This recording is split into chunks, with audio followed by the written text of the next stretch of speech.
Hello there, and welcome to my channel. I am, of course, Brian Lomax. Hello to the guys who've already joined in the chat.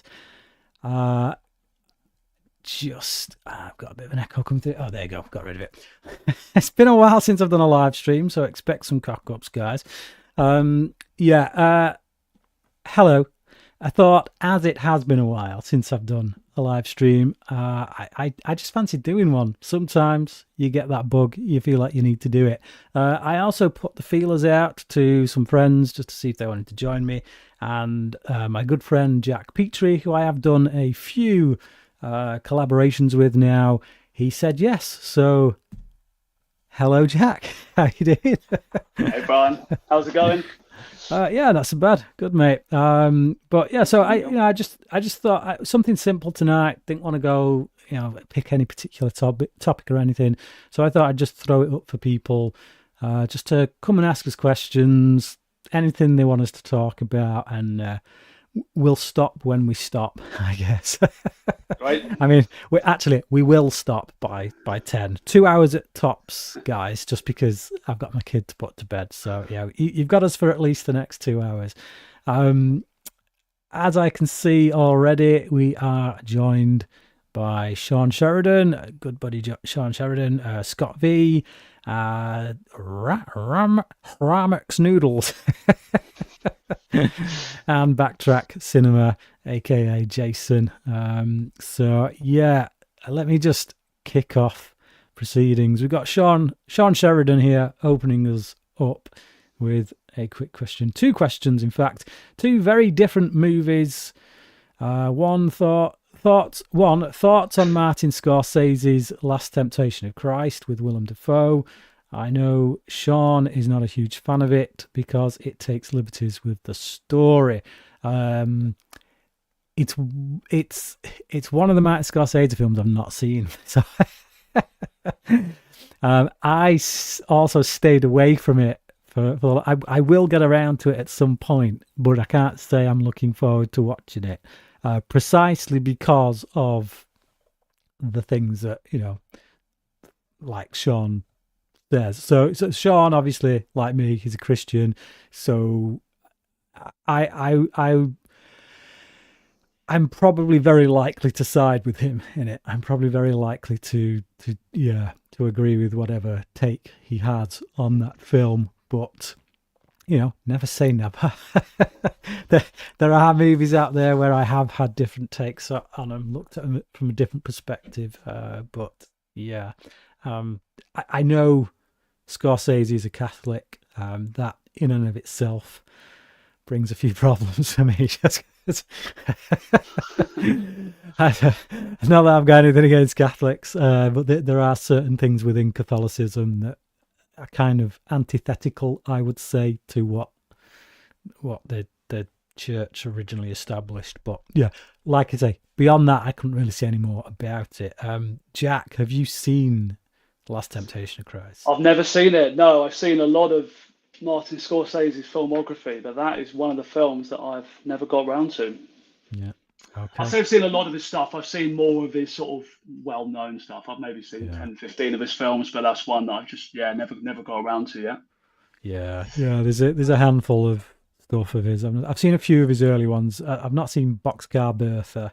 Yeah, no. Just the name alone of that just doesn't sound enthralling, to be perfectly Yeah. honest.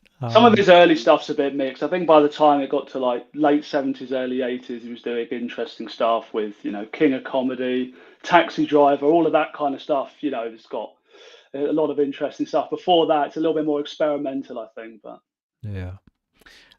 And second question from Sean. And being a sci-fi guy, do you like Michael Bay's Armageddon? My ultimate guilty pleasure. It's his stupidest movie. I mean, that's saying something that because he's made a lot of is. stupid movies. Which one Um, isn't again? Sorry. so yeah, yeah. It's hard pressed to find a Michael Bay movie that I wouldn't call stupid, to be honest, with the exception of what's the 13? Is it 13 soldiers or the soldiers of Benghazi? Whatever it is, 13 hours. Yeah, 13 13 hours. I hours, think it's yeah. called. That was a That surprised me. Did that film? I Yeah. watched that and I was like, The one movie from "Is his, is it? Oh, is it The Island? And the first yeah, half of it is really interesting, and I'm like, oh, this is Michael Bay doing something a little bit more out there. yeah, And then the yeah, second half, it's like bang, straight back into to Michael Bay Bayisms, territory. yeah, yeah." Yeah, I'm not sure anything gets quite as stupid as some of those Transformers sequels, but Oh, they're rough. um, yeah, they are exceedingly rough. It's got to be said, especially Revenge of the Fallen, which they were shooting without a script, so and it Yeah. shows big time. Do you know, Michael Bay is one of those directors I can't even really have that much fun with anymore. It's obnoxious. I can't do it. Can't do it. He's like that person in the conversation who shouts everything because he thinks if he shouts louder, then he'll be heard. It's like, dude, It's a great analogy for him. chillax, Yeah. chillax, and say what you need to say without the volume. Dial it down a notch. But in terms of Armageddon, I've got to confess that year of the two meteorite films that came out, I was more of a fan of Deep Impact than I was of Armageddon. I felt like Deep Impact had more of a human kind of story. It was more about the genuine kind of what would this mean for society? What would this mean for human relations? And how would you say your goodbyes and all that? Whereas Armageddon is just like, no, screw this meteorite. We're going to go up there and blow it up with a bunch of miners. Now, oil riggers in it, a bunch of oil riggers. It's like, yeah, it's insanely stupid. I can have fun with it, but I wouldn't kid myself that it's anything more than a 2.5-star film at best.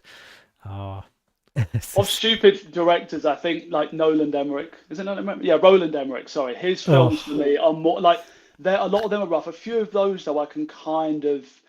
There's sometimes some things in them that are more enjoyable, I think, overall than Michael Bay. But it's a similar thing, and it's Roland Emmerich's just he's all about just blowing up monuments. It's like yeah, he's just tried gotta ticking have them all off. Is there a yeah. monument yet that Big he's American not monument's destroyed? got to be done. Yeah. Oh man, I might do a ranking of all of his movies at some point. Just gives me an excuse to just watch stupid films for a few Yeah, yeah. weeks. Don't need to engage your brain at all. Yeah, lot of Which explosions. sometimes you need. No, Sometimes you it's nice. need. It is nice. No, it is. Yeah, I did rewatch Independence Day not that long ago, and I was just so in the mm, mood for it. Suddenly, I was like, I yeah, need a big alien invasion with American speeches and stuff. I was like, boom. yeah. There is something about Independence Day that it still has a charm about it, a It quality that's does. like, Yeah, it actually, you does. know what? It's decent. It's good. I'd Yeah, say Independence Day is a 4-star film, not it because is. it's It's one of like, the better ones. Yeah, yeah, it's not brilliantly written or anything like that, but it knows what it is. It knows what it's about, and yeah, it delivers that package really yeah. well. The It's sequel the not so awareness, much. isn't it? It's having the Mm, awareness, I think, of knowing it's when a movie is like that and it starts to take itself too seriously. I feel like you can't overlook the flaws anymore. Whereas when it's having fun with the concept, it knows what it's doing. You can kind of look past a number of those things, I think. And yeah, Independence Day is definitely a good example of that. Yeah. yeah, for sure.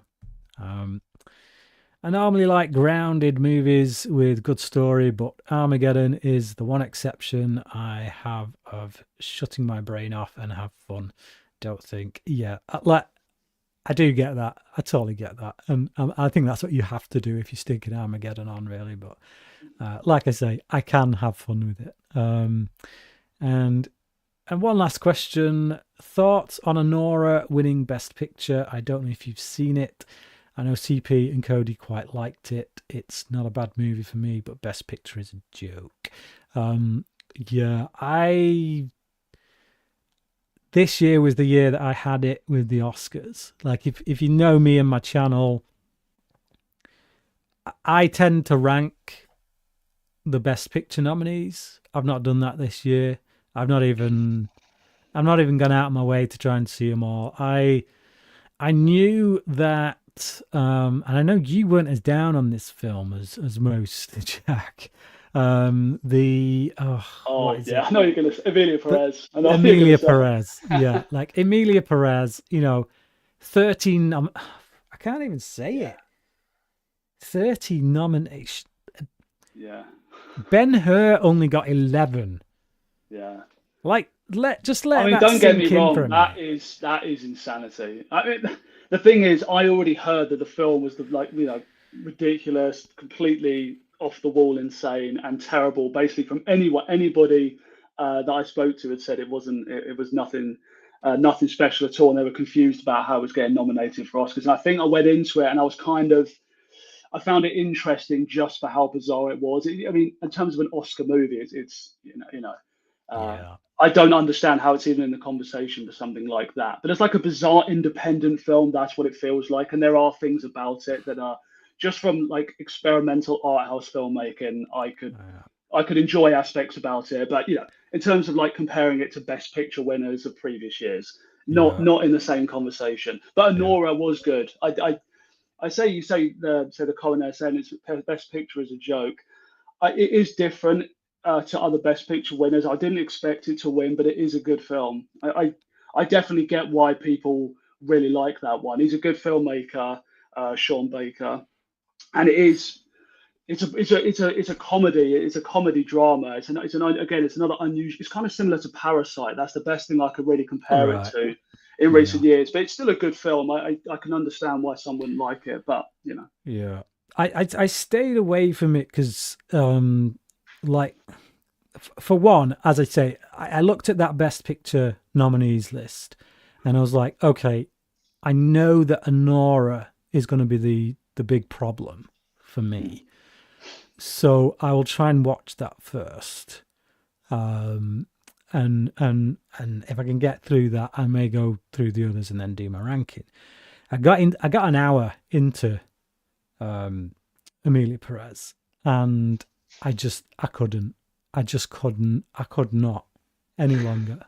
I tapped out, and I was I could like, have told you before, Brian, you weren't going to like that. I was just, I gave it its fair shot. Yeah, Okay, an hour. I gave it a full hour, and I was just like, why am I doing this? Why am I forcing myself to do this in order to put out a video?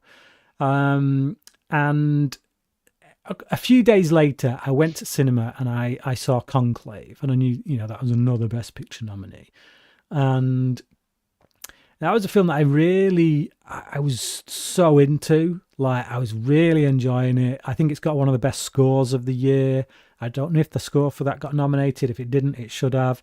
And I was really enjoying it until the last 5-10 minutes, when once again, by the way, because I haven't seen it yet.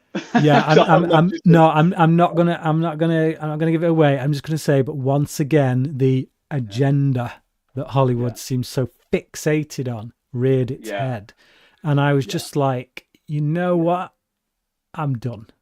Yeah. I'm done. And the Oscars is prime time to have all that at the forefront. Yeah. Just so you know. and you ruined it for me. Like, last year, I was so made up by Oppenheimer's win. That was the that was first amazing, win, the first Best Picture win that I have agreed with since Return of the King. Okay. 20 years, yeah. Yeah, that's a good 20 years since I've actually agreed with the Oscars choice for Best Picture. So last year I was made up, and it made me kind of excited that maybe they were like, oh, maybe they're turning a corner here, maybe that. And it's almost like last year's Oppenheimer win gave them the excuse to go full on the other way. the other way. Yeah, I know. As it was leading up to it, because obviously June Part 2 did get nominated, but my first thought through my head was there is no way that is winning, not a chance. And the fact that you say I don't know if I fully understand the fact that you say they cut down the amount of directors that get nominated for Best Director as well versus Best Picture as well. So I knew that was not going to be in the conversation for. It's like, I'm sorry, but it's not even comparable. Like what Villeneuve did on Dune Part 2 compared to what Sean Baker did on Amelia Perez. I'm sorry. No, Sean Baker. Sorry, was Anora. Sean Baker. Oh, he was Anora. It was the Yeah, it was All Can't Quiet on the remember his Western name. Front guy, wasn't it? Who did, The I French think, guy. the Can't remember French. his name. Yeah, Didn't he make All Quiet on the Western Front the previous year? Or am I just getting that I think he. totally No, I think he. backwards?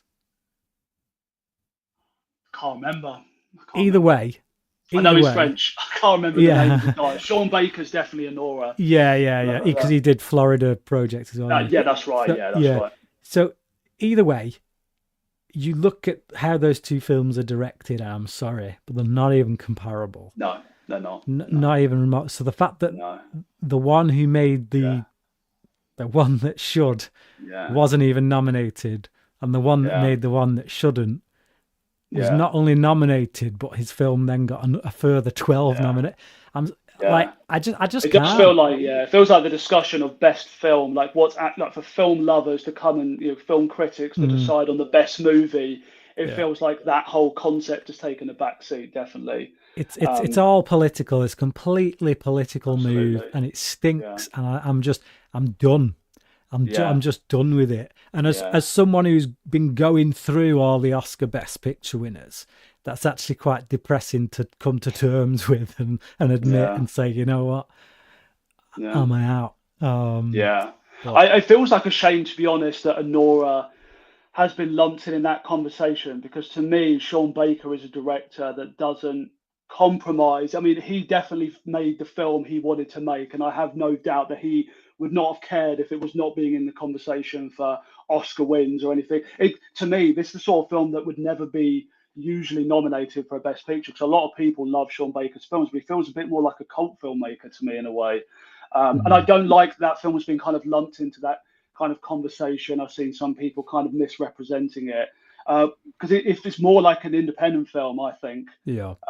and it is The, the, very good. It's obviously for a specific audience. It's very good. I can, Best Picture, maybe not, but I still mm. think it's a good film. But no, The big thing for me that puts me off is I hear there's a lot of sex in it and sexual stuff in it because of obviously this yeah, is the character that is a yeah, prostitute, and there it's just is, yeah, like, but I don't see why you have to show that. I really don't. I think there are ways around, getting stuff across yeah, about a character without having to show certain things. yeah, And for me, like, sex in films is more likely to put me off than violence mm, because while violence might sicken me, I don't want to imitate it. I don't yeah, want, there's nothing about it that arouses me in any kind of way. Whereas sexual stuff, I feel yeah, that's dangerous in a different way for me yeah. personally. And One I thing don't. I'd say about Anora is I don't think it's been made in a way that you're supposed to like what you're seeing. It is Right. meant to show it in a light that makes you go, oof, oof. Like it's meant, the effect of the film, like again, I won't Mm, spoil the kind of the ending and where it goes, but the effect of it is to make you uncomfortable. It's not there to be like, oh wow, look at this, showing all these sex scenes in the first half. It's definitely it doesn't mm, have that in mind, I don't think. I mean, there is a lot of that. The first half in particular, obviously, it is a big part of the movie, but yeah. it didn't feel like, I would say, when you talk about, say, sex in film, whether it's necessary and in what context, it's part of the story and it does feel necessary, I guess. But that being said, for people that don't like seeing that kind of stuff in film, it will be off-putting because it is quite an extreme film still. But Yeah. yeah, I just think I think the idea of sex and the things that are linked to that are necessary when you want to explore those stories. But I just don't think it's necessary to show it yeah, a lot in the ways that you do. Like, yeah, yeah, there are ways around it. You can get, and that's the skill of a great filmmaker is to get something across without having yeah, to just push it in your face. I mean, that's one of the things I appreciated about Sound of Freedom. A lot of people rag on that film, Sound of Freedom, because they write it off as it's like a far right Christian film. It's all nonsense. But it's like actually when you look at what the director of that film does, it gets under your skin and it really it creeps you out in the way that it should because of the subject matter it's dealing with. But it never crosses a line in showing you certain things that no, should not be shown. So I think there's quite a skill there in how yeah, that film is handled, however people might want to write it off. Whereas you can get a film that, you know, ends up being mainstream, ends up being nominated for Best Picture, where they'll show you everything, and it's just like it's almost Yeah. glorified because the director is so risque. It just Yeah, takes yeah. no, you know, because For they're willing sure. to put it on. It's like, well, that to me isn't Yeah. necessarily a Boogie skill. Nights. Boogie Nights is another good example of a film that's literally talking about, you know, the Yes. porn industry as a whole, Yeah. but it does it in a very tactful. Everything that is there, you know, the Yeah. film would lose something by taking out any of those particular scenes. It's very careful with the way it handles it. It shows Yeah. enough that it's not completely covering it, but at the same Yeah. time, you know, it's not going overboard, as you say, just for the Yeah. the point of kind of shocking and making the headlines in that sense. And I Yeah. feel like Nora maybe does overstep that line Okay. slightly, but I do think that when you get to the end, I understand why he's done it. Yeah. But I would it be, won't. But it won't be for everyone. It won't be for everyone. That's for yeah, sure. Boogie Nights is a good example because what that film actually does, and what is so skillful about it from Paul Thomas Anderson, is so much of like each scene is built from tension. So you get to the end of the film and you believe you've seen a lot more than you actually have.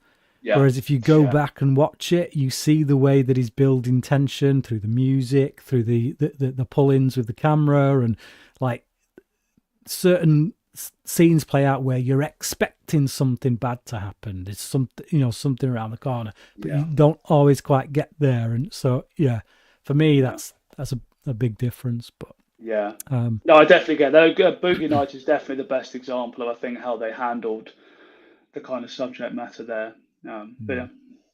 Scott V, the brutalist using AI in a World War II movie should automatically be disqualified. Was that for like was it a painting or something?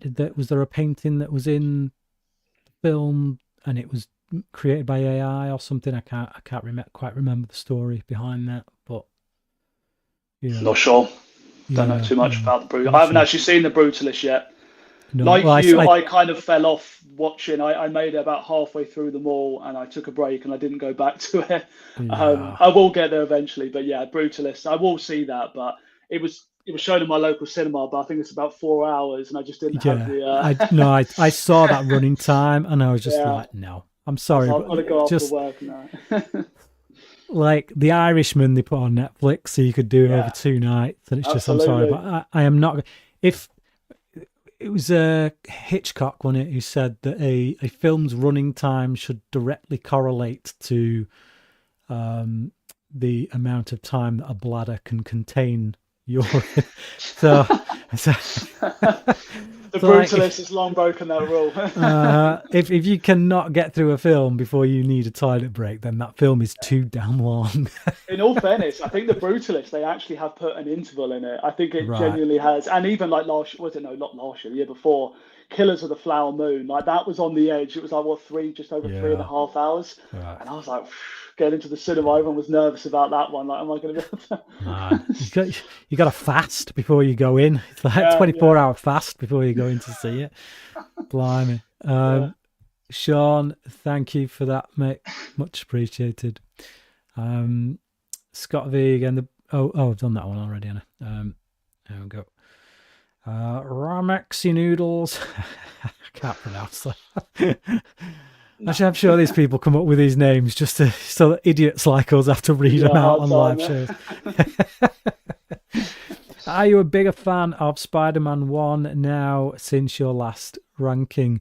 I think I am, yeah, actually, because I think the last time I watched it with my kids. And that's the first time I've seen it with my kids. And there's something strange about watching a movie with your kids. It does something to you. It breaks down certain walls that I think you put up as an adult. And you're able to see it with fresh eyes because of you're looking at how they're enjoying it. You're looking at the way they're interacting with it. And it kind of reminds you of what you loved about it when you saw it for the first time. And I think repeated viewing of movies can often dull I still wouldn't put it at 5-star or anything. I think when I did my ranking, if I remember correctly, I had it at like 3.5.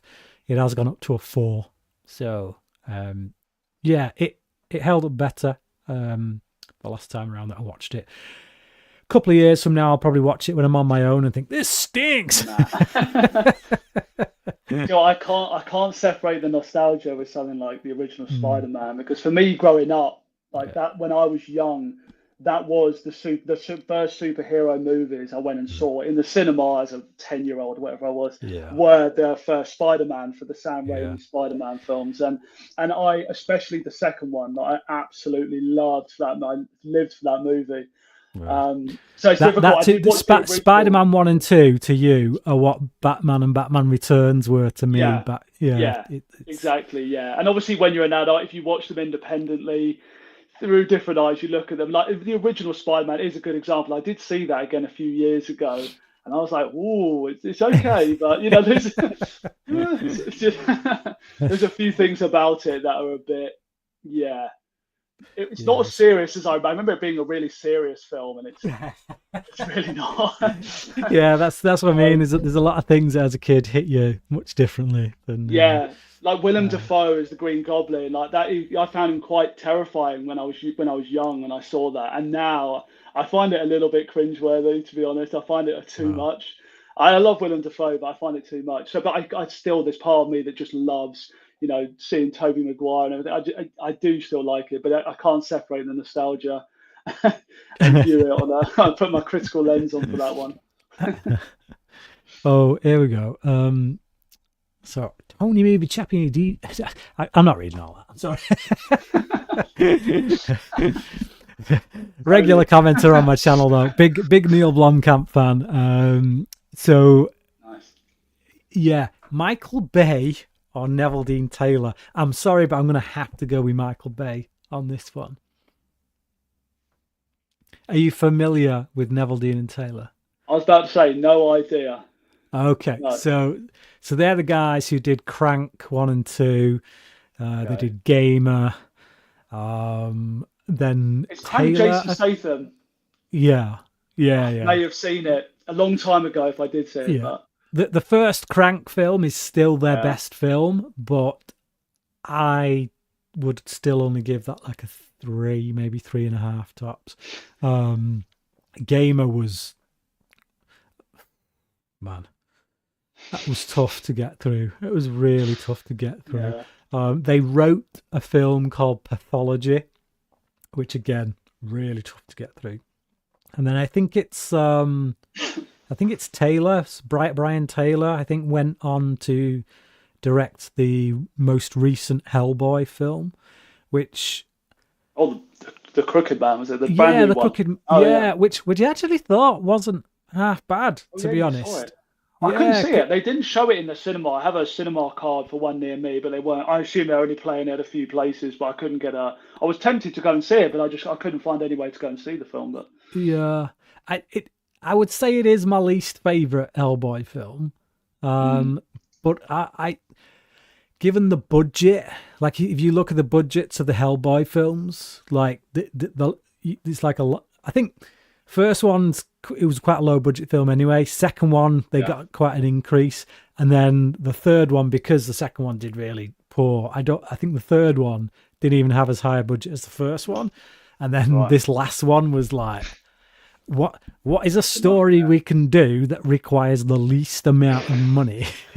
And it kind of yeah, shows in places, but as just a straight up horror film, kind of like a superhero movie but done as a straight up horror film, it was actually not bad. I enjoyed it. There was some yeah, things to like about it. yeah. To be honest, I've always been a little bit mixed on the original Hellboy. I think it's quite good. Yeah, Um, I think Golden Army is still the best, to be yeah. honest. I I haven't seen that since it came out. I saw them both when they came out in cinema, but I remembered liking the Golden Army more. But I watched the original again recently, yeah. and I thought it was fun, but I didn't think it was anything great, especially not amongst the other stuff that Guillermo del Toro's done. But No, it's too. For a start, I think it's 20 minutes too long. I think that like the film feels like it's ended, and then they just go giant squid monster at the end. It's like, Yeah. oh, come on, guys, wrap it Yeah, up. yeah. It's like, A like movie you, like that, you shouldn't be feeling the length of it. It's one of those no, movies that you no, absolutely should be flying by. You should be just having a great yeah. time. There's You know, there's some great stuff in it. Like the villains are really good, particularly like the Nazi guy with the yeah. swords, who's just like he's The pretty opening, the badass. opening is great. I always get pulled in. Yeah. So I occasionally put the opening on. I'm like, oh, it pulls me right in. I do like the Mm, start of it, but as it goes on, I get that yeah. same I feeling where I it's, really don't care about the romance in it. It's an example of one of those films where it's just like you've got to have a romance in it, and it's like yeah, I'd rather this was just of about course, Hellboy and the you know the character, the human guy who's kind of brought in as the no, he's our eyes and ears in it. I'd rather they did like a Lethal Weapon type thing, but within the Hellboy world. So you've got Hellboy, who's the old grizzled kind of been there, done yeah, that, and then you got this new rookie guy who comes in, and the two are like you got to pair them up, and that would work much better for me. Leave out yeah. all the nonsense with It's Liz and unnecessary. Yes, I didn't need it in yeah, that film. You know, yeah. So they're big enough personalities in that to not need, did you say, the romance yeah, distracting it on the yeah. side. You know, Yeah, so I liked it, but it's not as great as some people would say. But I loved Golden Army. That was a 4-star film for me. I thought that was a lot leaner, a lot more precise. I feel like Del Toro had kind of nailed the character by that point. yeah. Unfortunately, he didn't go on to do a third film.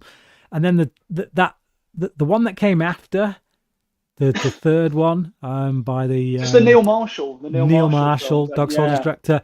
First time I saw it at the cinema, didn't like it at all. yeah. And then a few months ago, just before the new one came out, I went back and I watched it and really enjoyed it.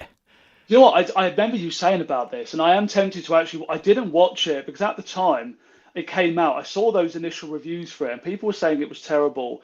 And I did keep up with Neil Marshall over the years because I love his first couple of movies. I think are Yeah, amazing. Like The Descent, yeah, especially, is just yeah. incredible film. Descent's great. I mean, I actually prefer Dog Soldiers over Oh, Descent, but Dog Soldiers is so good. I Yeah, understand why people might prefer the Descent. But I also really enjoyed Centurion. Centurion. Yeah, yeah, Yeah, I thought that yeah. was pretty good. I've seen if you. I don't know if you've seen some of his later stuff though, but it's not good. It's not good. No, It's not good I've at not all. heard good Like The things. Lair, I watched The Lair, and that was Mm, absolutely awful. And then abysmal.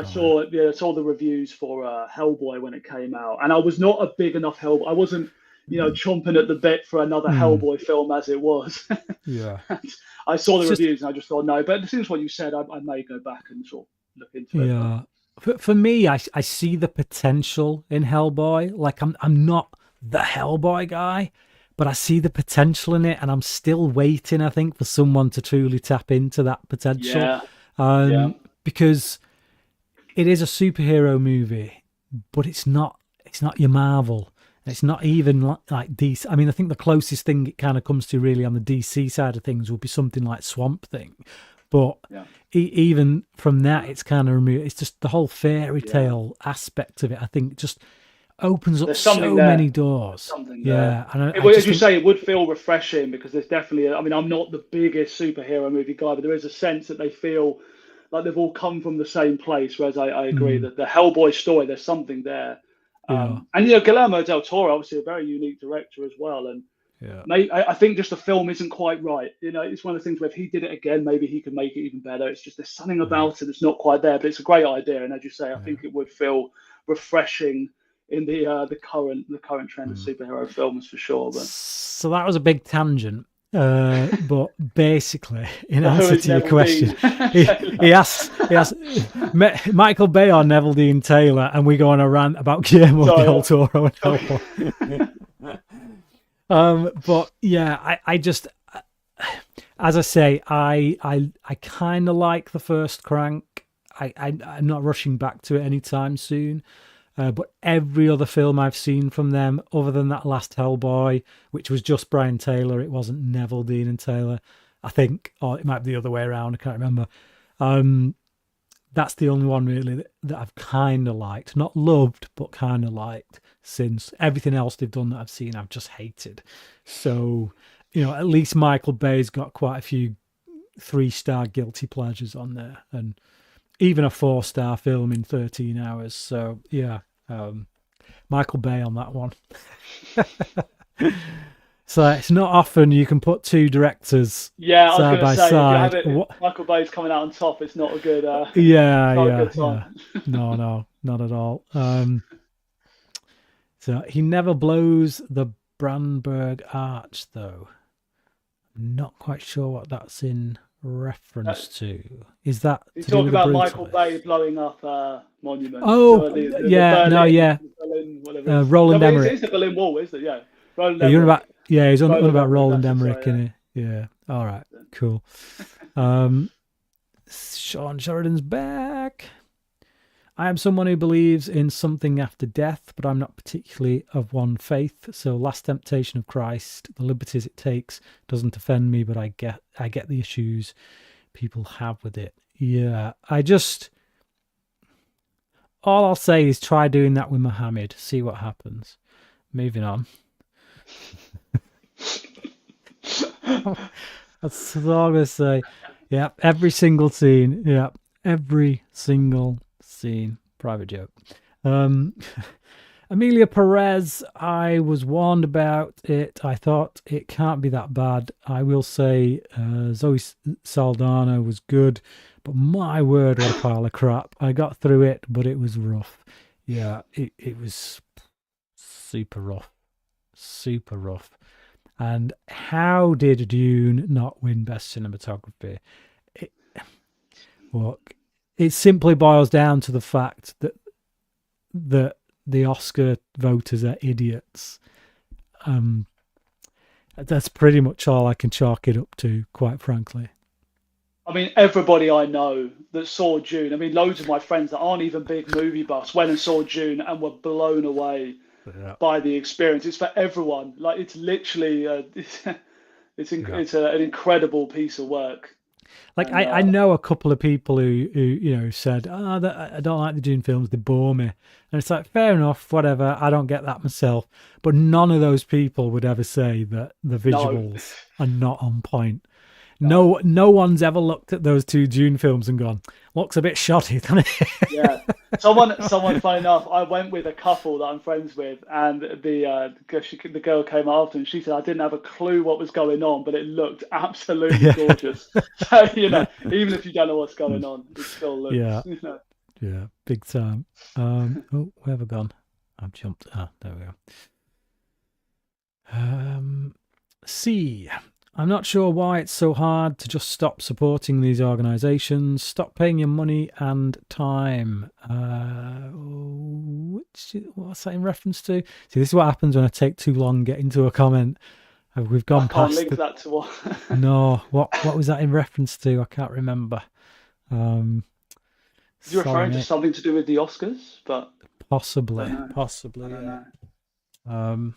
Although obviously the Oscars are decided by critics, they're not. No, they're not. They're nothing to do with general audience. No, the Oscars aren't decided by critics, though.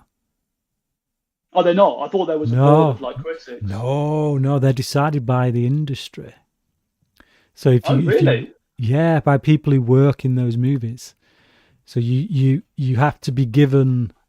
First, you get granted. Acceptance into the academy. Yeah. And the people who are accepted into the academy are your directors, your producers, your actors, basically your filmmakers. Now I don't know if it's a case that only directors can vote for best director and only producers can vote the best film and this, that, and the other. I don't think it is. I think it's if you're in the academy, you can vote in each category. I thought it was sort of film scholars and regarded critics and stuff were considered into that pool that were considered for the vote. Oh, it's actually people. No, if that was the case, then Amelia Perez wouldn't got voted, because if you look across the board, that film got pretty terrible reviews. Yeah, that was literally just the very left wing Hollywood kind of pushing.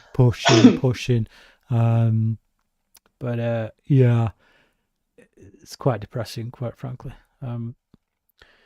Backtrack Cinema, what are your guys' thoughts on the upcoming Superman film? Man of Steel is still my favourite Superman film, so I'm excited but kind of cautious. Yeah, and Wes Phipps straight after him says, Brian, what are you hyped for the new Superman movie?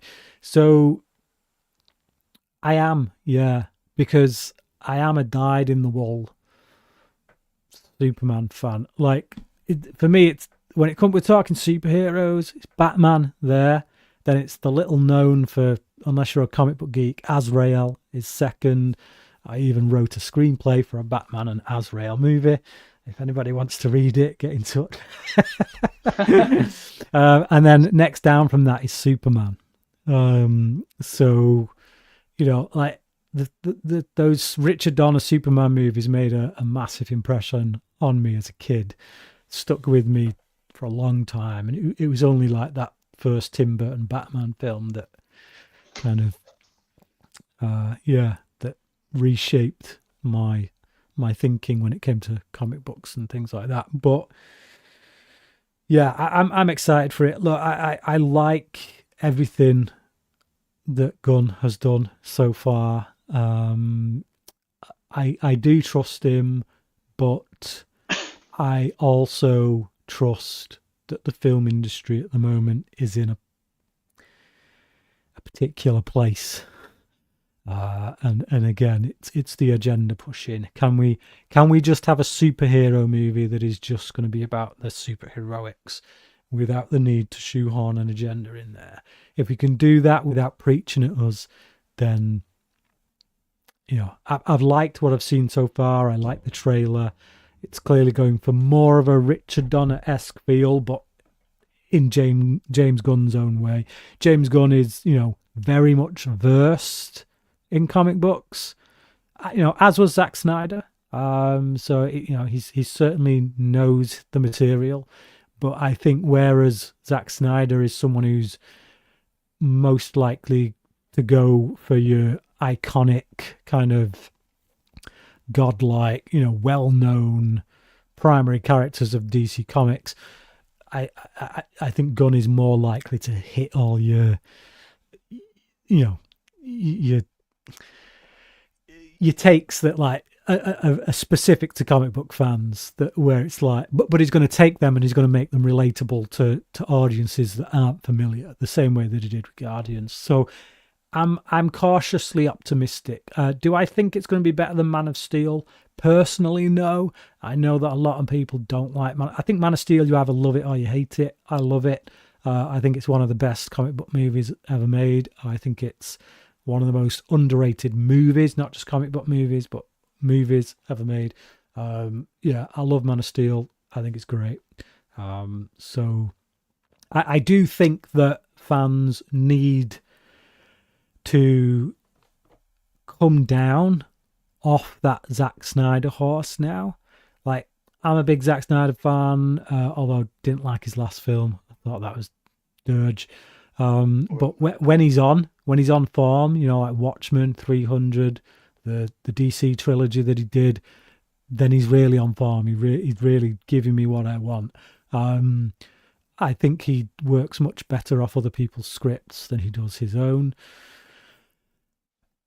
But I you know, and if the choice was on the table to have another Zack Snyder film in that universe, I'd take it. Boom. Yeah. Okay. Move over James Gunn. Let's take what Snyder's going to offer. But it ain't happening. So just accept it. And as a result, move that to one side and let's give James Gunn his fair shot. Let's not be throwing mud and stuff before we've even seen the film, because all this stuff of like just ripping everything apart that comes out, every little shot, this, that, and the other behind the scenes photo, just to tear it down so you can prop Zack Snyder up. You don't need to tear someone down in order to prop Snyder up. You can prop both men up. They're both really great filmmakers. They both have different styles, and you can appreciate both of them. So for me, I love Snyder, but I also love Gunn. So let's see what he's going to bring us.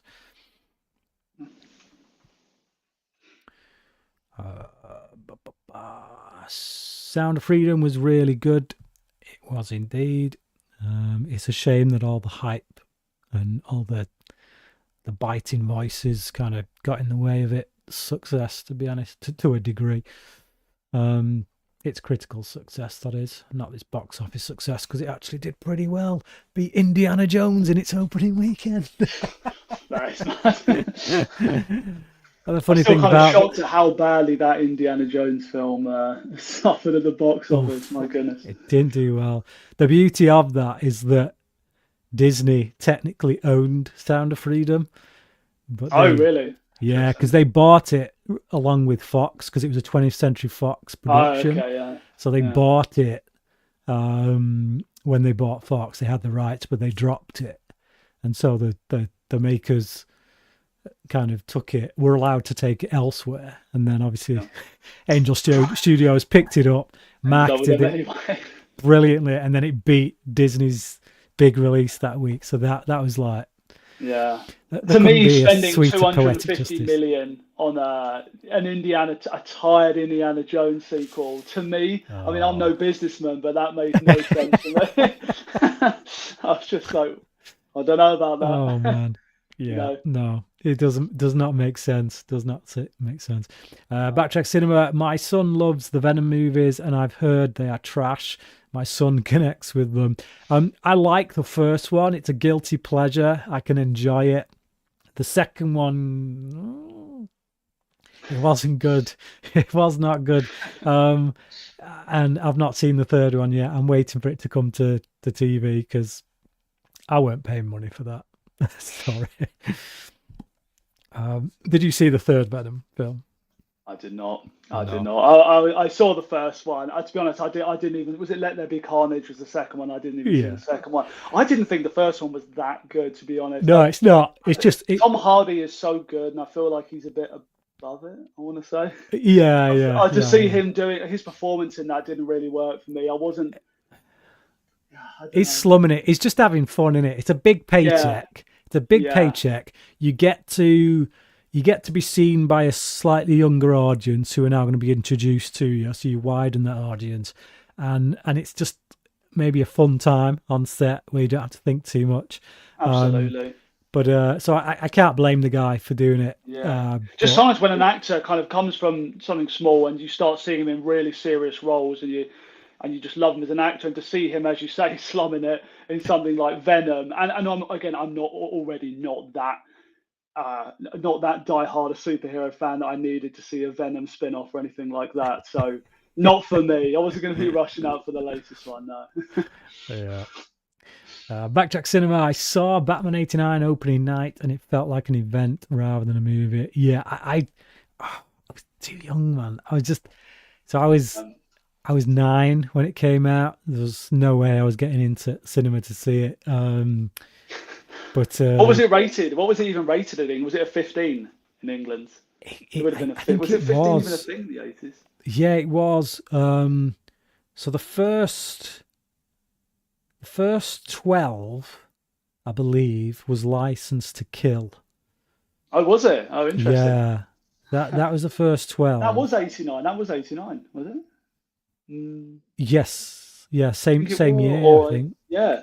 Yeah, but Batman was a 15. I know Right. on video it was anyway. When it Yeah. came out on video, it's 15.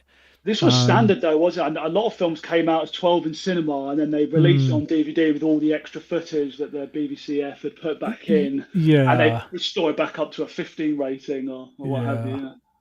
Yeah. yeah. So I had a friend, Jason Blundell, his name was, a really good friend. But I've not seen him for years. We lost touch, but he was the one who really introduced me to Batman, because he was old. He was a year older than me, maybe a year and a half older than me. So he was just about 8. Maybe it was a 12 at the cinema, because he was able to see it. He got in to see it, and he was like everything. He bought the mugs, the t-shirts, the comic adaptations, the trading card. Like he was massive into it, and I couldn't go and see it, but I got really just like his passion for it made me want to see that film. So it hit television on Christmas Day in 1991.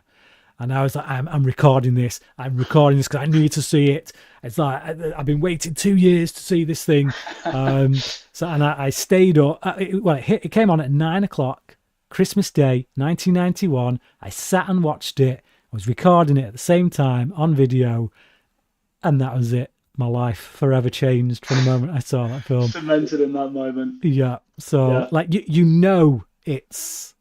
it's special when you know exactly where you were when you watched it, what you were doing, you can even see the environment. And yeah, just Absolutely, like yeah. that was.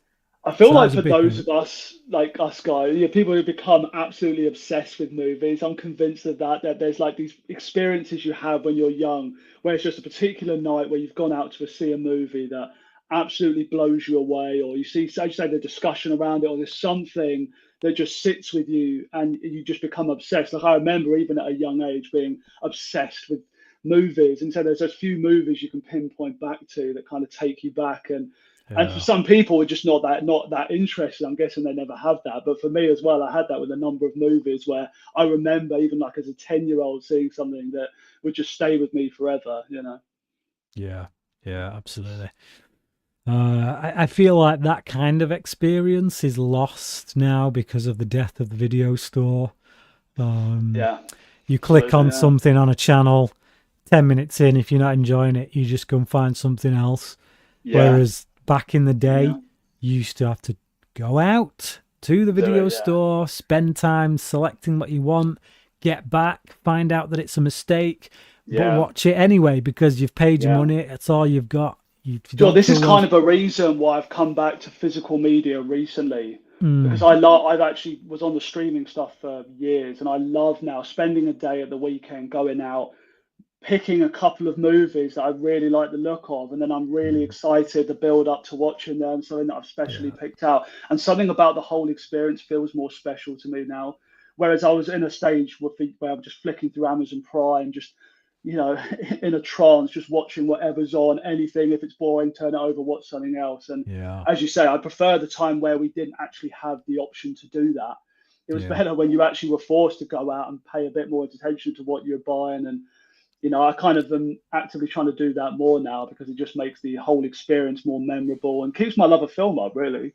You know, Yeah. I think there's going to be a renaissance with physical media. I think it's showing signs of dying at the moment, but I think like records, it's going to come back in a big way because that nostalgia that absolutely. people will have is going to be overwhelming. It's going to get to a point where they're just going to be hankering for that experience they used Yeah, to have. yeah. I do think it will have a resurgence at some point. It was nice the other week. I was out in London, and there's a shop there called Fop, and it's a very popular. It's only got a Yes. couple of stores, yeah. And I was in Yeah. there, and it has an enormous selection, and the place was absolutely rammed. And it Yeah. kind of filled me with joy. People in there all Mm, queuing with handfuls of Blu-rays and DVDs, and yeah. people all discussing it. The staff were all interested. It kind of just made me think, like, oh, like as you say, I don't know if that will ever fully die because there is something here, and people, as you say, people will become. They'll look back on it fondly and want to bring it back and say it will always be in and out. I'm sure. Yeah. It's just the ease of streaming has become overwhelming. So it's had a little bit of a dip in a few years, but who's to Mm. say? I can see I've just got a few super chats there. I just want to make sure I take care of them before I go through other people's questions. I will come back, guys, to your questions, but I just think if people are dropping super chats, they deserve to. I just want to make sure I get them seen too. So, Sean, again, thanks for that, mate. Much appreciated. We've got another one down here. Uh, Tony movie, Chappie D9, Neil Blomkamp fan. There you go, did it. Thanks for that, mate. Very much appreciated. I watched the director's cut, extended cut, or unrated cut, and I like them more than the theatrical cuts of film, and those versions just make the film better.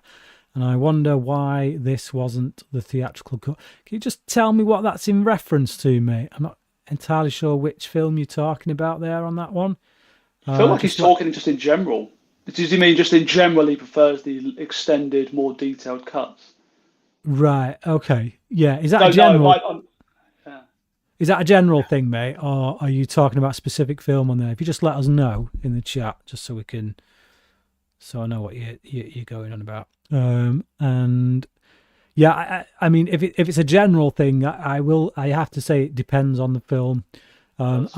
I'll always watch a director's cut or an extended cut if I like the film. If I feel like I've still not gotten around to those extended cuts of Rebel Moon because that second part was bad enough. The first Not good time enough to around, warrant that. Yeah, yeah, yeah. I like for me when I really love a film, I love seeing like an extended director's cut just because I'm happy to see any more details that I can sort of get my yeah, head into, and I would love that. But I think there is times now, even with movies I like occasionally, where I watch two cuts, and I think there's a reason why it was yeah, streamlined to this because this is the most accessible, best experience. I feel like directors kind of extended are more for people who are just obsessed with those films and love yeah. any extra details Yeah. you can get. There's a few instances, obviously, where it's better, but Yeah, you know, I do think that the king of the director's cut does seem to be Ridley Scott. Whenever he releases an extended cut, there does tend to be added value.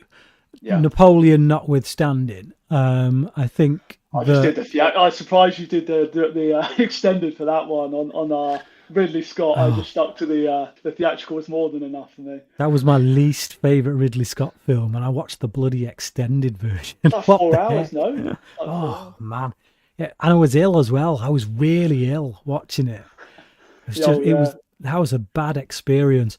But no, like if you look at his director's cut of Alien, it's a better film. If you look at his director's cut or extended cut of Kingdom of Heaven, it's a way better film. that I will Um, do. Kingdom of Heaven, I actually will do because yeah, I kind of liked the movie, but mm, there were things about it that I didn't like. But I saw obviously this version. It was funny because I watched that, and then I was reading some reviews, and everyone was like, "Whatever you do, don't watch the original theatrical cut." I was like, I just spent 2.5 hours on that movie, which is not meant to be a oh really man, bad version of the film. But yeah, no, the extended cut's a completely different movie. It's so much better. But yeah, whereas on the flip side of that, I look at James Cameron. I Now, was about to get to him. I love Terminator. Well, I mean, I love James Cameron. I love all of his films. Um, but I'm actually on the side that says the theatrical cut of Terminator 2 is the best of the three cuts. Uh, I I do think that the extended ones are fun to watch. They're interesting to see the bits that were cut out. They add some nice little moments. But when you like what you were saying with actually, you know what? Sometimes the most streamlined version of the movie is the best one. I think Terminator 2 theatrical cut is faultless. It's Yeah, it's a perfect movie. yeah, Um, so there's a lot of scenes I in the agree. extended versions that we just don't need. Yeah. Aliens And is an interesting one because the theatrical mm, cut is a streamlined version. They said it was mm, important that they didn't show the aliens before they got there. So I liked that idea, but they decided to omit one detail which is about the weird. daughter dying, which to me is like a Yes. lot of the context of the film is missed when you don't have. So it's like to me, one of the most important scenes of the film was Yeah. missed from the theatrical cut, even though in theory I do understand why they made the theatrical cut the way it was. But that detail Yeah. being taken out is just madness. But Absolute madness. Really is. And it's not like they're saving themselves a great deal of screen time by keeping that out. And no, yet you're taking out essentially yeah, the foundation yeah. of Ripley's entire arc in that film and what it's about. The last time I watched it with a friend, we didn't have the movie with us. I wanted to show my friends. We watched it on Disney Plus, and we watched the Mm, theatrical. And I was just thinking, like the whole fit connection with her and Newt. You're just like, oh, I guess Ripley's just a really caring woman. You know, it's just there's nothing more to it. Whereas it's like the whole context of the daughter is yeah. like it's very Yeah. very important to the core story of the Yeah. film. But the rest of it, I get It why it's just shorter. changes the weight of it completely, because it's like now you're looking at this character now like this is a woman who's lost her daughter. Yeah, And she's not even got to see her daughter grow up. She's been away. She comes back. It's 40 yeah, years later or whatever it is. It's like her daughter's dead, and it's just like, oh man, the weight of that, and then boom, you drop her into yeah. a story where she's got to look after this little girl. and it makes it so That's powerful. And it's like, yeah. when she's willing to do anything, like when Newt is taken towards the end, and you can just feel that desperation. Mm, And it makes so much sense because of that, as you say, that whole story with her daughter. It's such an important part of the film, and yeah. I just can't get my head around why they omitted that from It makes no the sense. original No cut. sense at all. Madness. Yeah. So, John Sutherland, loved your Tony Scott ranking. Crimson Tide related question. When you watch that film, do you go Team Denzel or Team Gene Hackman? Definitely Team Denzel. I think if you are Team Hackman, maybe seek some kind of. I feel like we're definitely watching the film from Denzel's perspective because Yes, I think yeah, if you're siding with Hackman in that film, then there's maybe some issues that you need to deal with in your life. Because um, my don't get me wrong. There's apologies. something heartwarming. There is something heartwarming about the ending. That kind of level of respect between them, and you understand Hmm, certain things that yeah, made the relationship difficult. But in the film, I'm sorry, yeah, Denzel Washington is the same man. yeah, absolutely, absolutely. Blimey, um, man alive. Okay, where are we? Right, I need to go back a bit just because I shot forward. Um, Here we go. Let's have a look. Sean again. How is going on for how is going on the watch for 31 and 31 mob movies? I think Cody owes all the top stream a 31 of this quality after some of the terrible quality of some of the movies of past years. Yeah, so at the moment the watch isn't going. Just because I mean a lot of those movies I know so well. I could talk like I know them like the back of my hand, so I don't kind of need to rewatch so many of them. Like there's some of them that are in my top 20 movies of all time, like Heat for sure, top 20 movie of all time. L.A. Confidential, Awesome. top 20 movie of all time.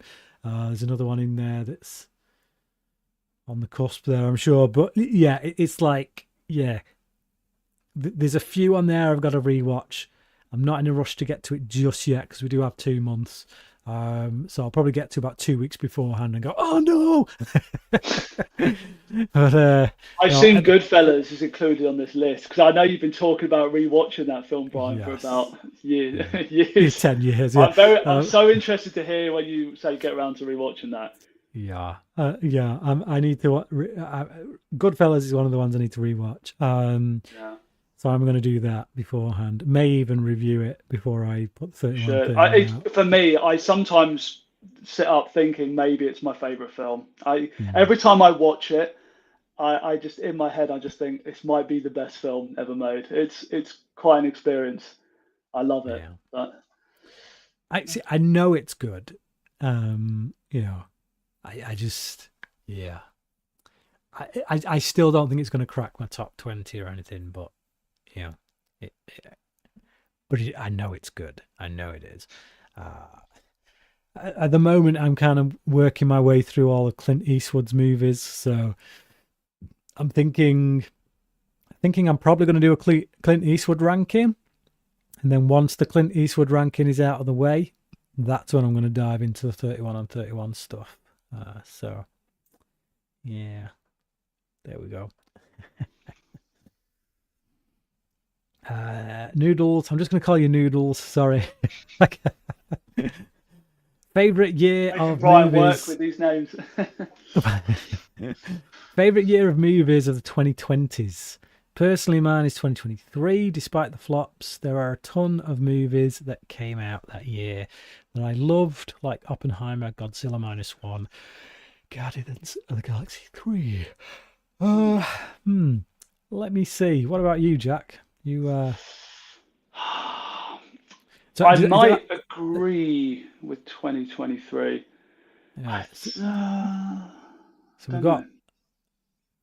we've got we're in 2025 now. Oh, blimey. So we've got five, Yeah. no, 5. Yeah, we've got 5 years to play with, Yeah. haven't we? 2020, 21, 22, 2020 was 23. very slow for obvious reasons. I don't even remember many big releases from 2020. Yeah, it's got a lot going against it due to the Yeah. I Right mean, the thing straight. is, because I started my channel at the end of 2022, and that's when I started really making a conscious effort again to kind of I got a cinema, kind of started going back out to see a lot of movies. So something about 2023, I really did keep up with movies, and there was a Mm. lot of good stuff. So like John Wick Chapter 4, the new Mission Impossible was good. Oppenheimer was great. I say Godzilla minus one, that was a fantastic movie. Still Truly not seen. fantastic. Have you Still not not, seen. Brian? No. Mate, All please, right. got to Yeah. get on that. I do. I do have to go on it. I think it's It on is. Netflix. I think it's on Yeah, no, Netflix, it isn't it? is. It is. It's on my watch list. I've got a watch list, and that is on there. It is It one was I definitely need to absolutely see. superb. Yeah. Superb. But I'm trying to cheat a little by I'm pulling my letterbox lists up just to see what Yeah, we yeah, I have. should do exactly the See, same. oh, Look. right. See, 2021. Right, 2020. I'm just looking at my top five. Just, oh man. See, Invisible 2020. Man. Invisible Man was good. See, yeah, top five for 2020. I've got Tenet, Trial of the Chicago 7, Invisible Man, Birds of Prey, which I don't care what anyone says. I love Birds of Prey, and The Way Back. It beyond those, really the top three there. I wouldn't say it was a spectacular year, but as you say, COVID and all that, it's quite hard going. Now you get to 2021, and that's a damn good year. You Was a got good year. Dune 2021. So you got Dune, you got Zack Time to Snyder's Die. Justice League, No Time to Die, Tick Tick Boom, Encanto, which is my second favorite Disney film, A Quiet Place Part 2, Yeah. Judas and the Black Messiah, Nightmare Alley, Spider-Man No Way Home, Licorice Pizza, the James Gunn Suicide Squad, The Did you see Green Boiling Knight, Point? Got Boiling Point that year. Did you see Boiling that? Point. Yeah, Fantastic. Boiling Point. I've got that there. Being the Ricardos, which I know some people didn't like. I personally loved it. I'm a big fan of Aaron Sorkin. West Side Story, The Last Duel, Power of the Dog, Last Night in Soho. Like, there's Oh, a Last Night in lot. Soho. Yeah, I forgot about that. There's a lot. Like 2021, man, Yeah. that's a good year. Well, actually, one film I saw very recently from 2021 was The Lost Daughter. I don't know if you saw that, but that was really good. Yeah, I did. I did see that. Olivia Colman. It's Very a good one film. watch. It's a one watch film for me, but it was good. I Yeah, think I gave it 4 stars. yeah. Now, oh, see, oh, I'm torn. I am torn between 2021 and 2022 because 2022, I've got The Batman. Yeah. I was going to say Avatar, that might sway you. I'm looking at that that's gonna sway me, man. Avatar, now. Loved it. Top Gun Maverick, Oh, yeah. Babylon, Banshees of Inisherin. Banshees of Inisherin, The Northman, Pearl. Talk to Like, Me. yeah, it's just Living, which I really loved. Yeah. Bullet This was Train, a which good was an year. absolute blast. That was a fantastic year. Oh I liked man, Prey. I actually liked Prey. I Prey yeah, as well. I've got Prey. Prey was my number 15 that year. So You let saw me the just, menu. The menu. yeah, the That was menu's brilliant. on there. I've got that. Menu was my number Solid. 13. So yeah, Good oh, stuff. that is hard. This is a hard question. How do I give up? You see 23. How do I give up Dune, the first Dune film, or the Batman? Because I would actually. I think on rewatch, I think June's maybe a bit better. see, you're talking to a Batman fan. I know. You're talking to a lifelong Batman fan. You're going So, into it with too much baggage, Brian. I don't know. I'm not. I'm going into it with all the right baggage. The thing is, I'm a big Avatar fan as well. I know some people are down on it, but for me, I'm there. New Avatar film, I'm there. I don't care what anyone says. Top Gun Maverick. I mean, Yeah. come on. That there was a reason that was the that blew the box office apart that year. Quite an experience on the big screen. That was exciting because that felt that was 2022, wasn't it? Yeah, but I hadn't seen Yeah. many films back in cinema at that point after COVID. And I do remember going to see in the summer, seeing Top Gun Maverick and being just wowed by it. You know. Right. Look, I'm gonna say it. I'm gonna say it's not 2024. Okay. Now, as much as I absolutely loved Dune Part 2, it's not 2024. We can take that out of the equation. Great. We can take. Oh man, this is too difficult. This is this is like a proper Sophie's Choice, big time. So I'm being brought around to 22. Honestly, I'm just having a little scan on my phone here over my letterbox, and I'm being brought around to 22. It's not 2020. Like, I loved Tenet. I actually loved Tenet more than Inception. Yes, I'm that guy who puts Tenet above Inception. So, but right, I'm gonna. That's hard because how do I get rid of Justice League? The Zack Snyder Justice League. I feel my weight. Was that 21? Was it? That was 21. That was 21. Yeah. Oh, it's those three films. Right. So you've got Dune, Justice League, and No Time to Die. The big hitters. Versus the Batman, Avatar, and Top Gun Maverick. Now, I do think 2020 has got the better three. Just about. But,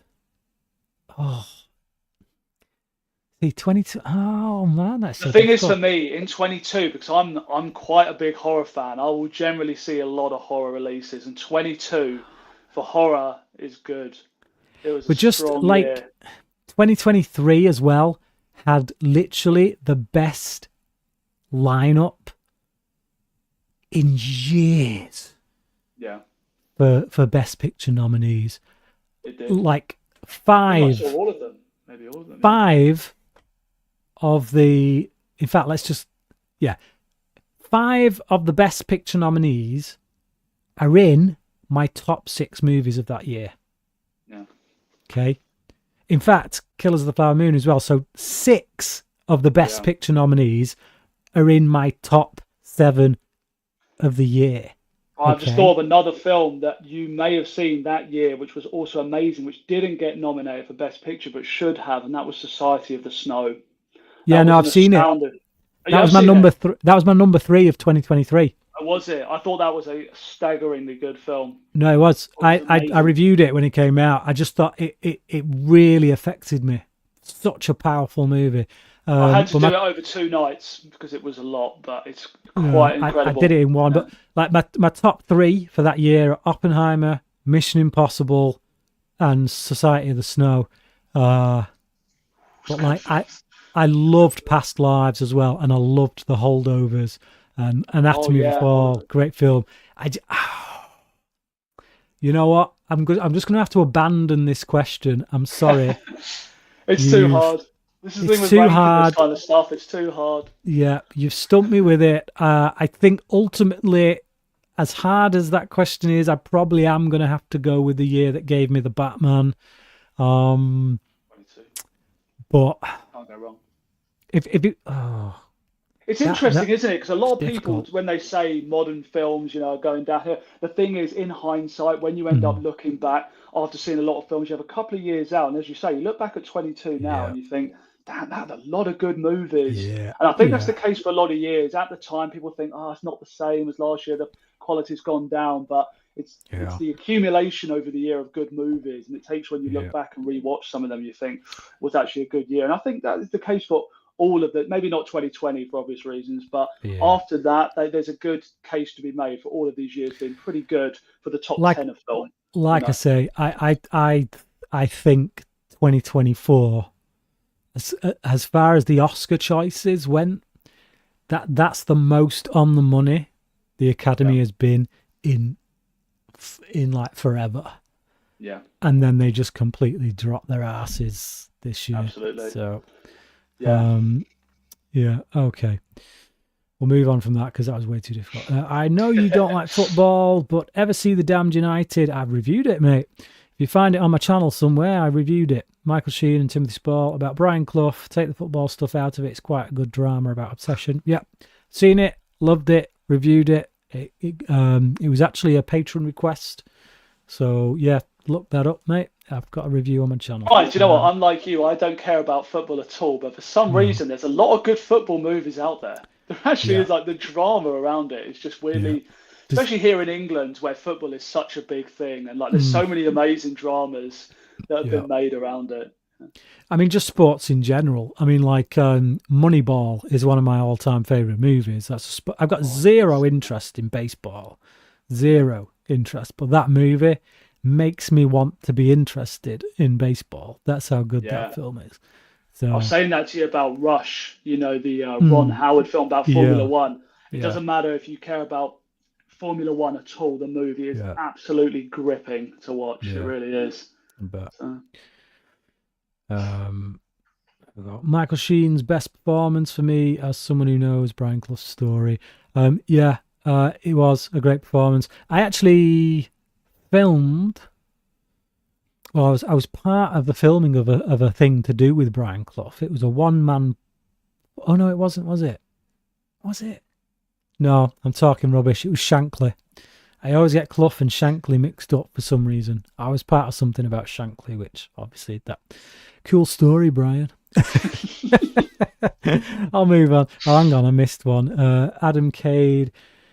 Explain quickly why you think the Temple of Doom sucks. 5 out of 10, and Terminator Genisys is a good 7 out of 10.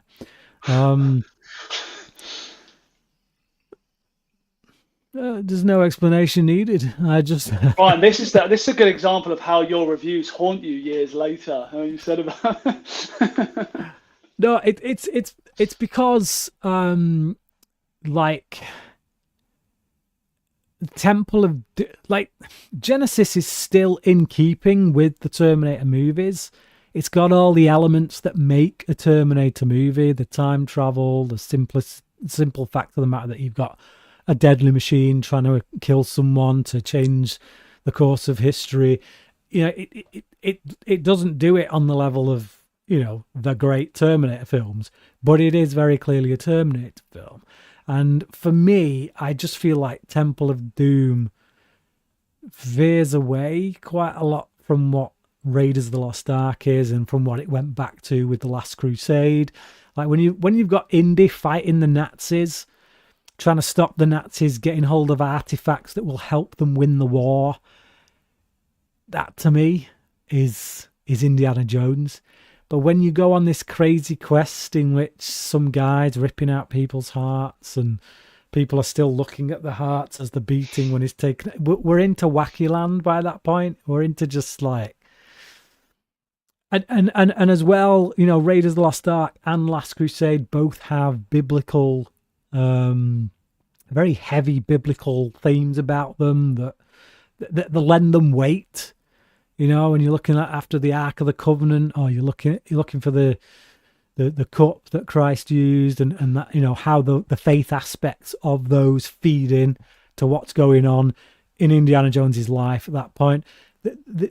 Those two movies, they both have that going for them, and Temple of Doom just doesn't. It's like it drops the weighty stuff around the, you know, the Nazi invasion and the more biblical elements, and it drops it in favor for some mystical mumbo jumbo out in the rainforests with some guy chanting Galamar, Galamar. And I'm just like, I can't disagree with anything you say about Temple of Doom, but for some reason I do enjoy it. I do have a good time with it.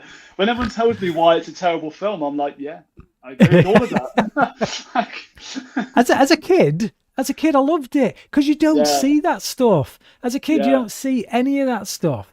And to some degree, I wish we didn't have to grow up. I wish we could just look at movies through the same eyes we saw them with when we were kids. and I'm just not I able to saw do that that. when I was way too young. Temple of Doom. Well, I thought it didn't was a we scary all? film. Didn't we all? But it's just like I just can't. I can't do it. And I'm sure some people can, because like the way that some people talk about films like Monster Squad, which was my favorite movie when I was 9 years old, and then I watched it as an adult. I was like, oh dear me, what was I thinking?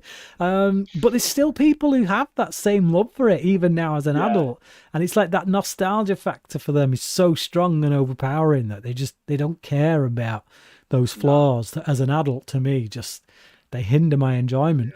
And Temple of Doom is like that. As a kid, phenomenal. As a kid, I probably would have said it was my favorite, because yeah, you don't care about that stuff as a kid. yeah, All you care about is action, yeah, adventure, danger, daring, that yeah. kind of thing. Because 1 and 3 are they're deeper and richer films, really, and I think Mm, adults would appreciate more. As you say, as a kid, just being in the temple with all this crazy stuff going on, and yeah. the dinner table scene and everything like that. As you say, you can be 10 years old and be terrified and wowed by that and have a great time. But as you get older, obviously, there's things about 1 and 3 which are go much deeper, I think, than Temple Yeah. of Doom for sure. But Absolutely, yeah. Man alive. Genesis, I wasn't sure about. I'm not. I wasn't that big on Genesis, and I'm not a hater of the Terminator sequels. I actually quite like Dark Fate. I know that's a bit of a controversial opinion, but I do quite enjoy Dark Fate. But Terminator Genesis, I wasn't fussed about really. But It's not controversial for me, because I love that thing, and I do, yeah, every time I watch it, I expect it. I expect to see the film that everybody else seems to see, and every time I watch it, I don't. no, I just think, why do people yeah. hate this so much? I think when there's Oh, just a film that's so good in a franchise, anything afterwards, people come in skeptical from the start. Like I do get it because Terminator 2. For most people, I'm sure that love classic sci-fi. I mean, Terminator 2 is an astounding movie. So if you love that movie, you've grown up watching that. People mm, go in skeptical off the bat, I think. But if you're yeah, able to kind of separate yourself from that and just watch it as a new film and be happy that we've got another Terminator sequel, which is what I did with Dark Fate. I think it's quite good. I think it's quite good to be mm, honest. I've seen it. I think maybe I've only seen it once, but it's pretty good. Yeah. yeah. Genesis yeah, is what it is. The thing is, Genesis, I know it's bad, but it's just an action film.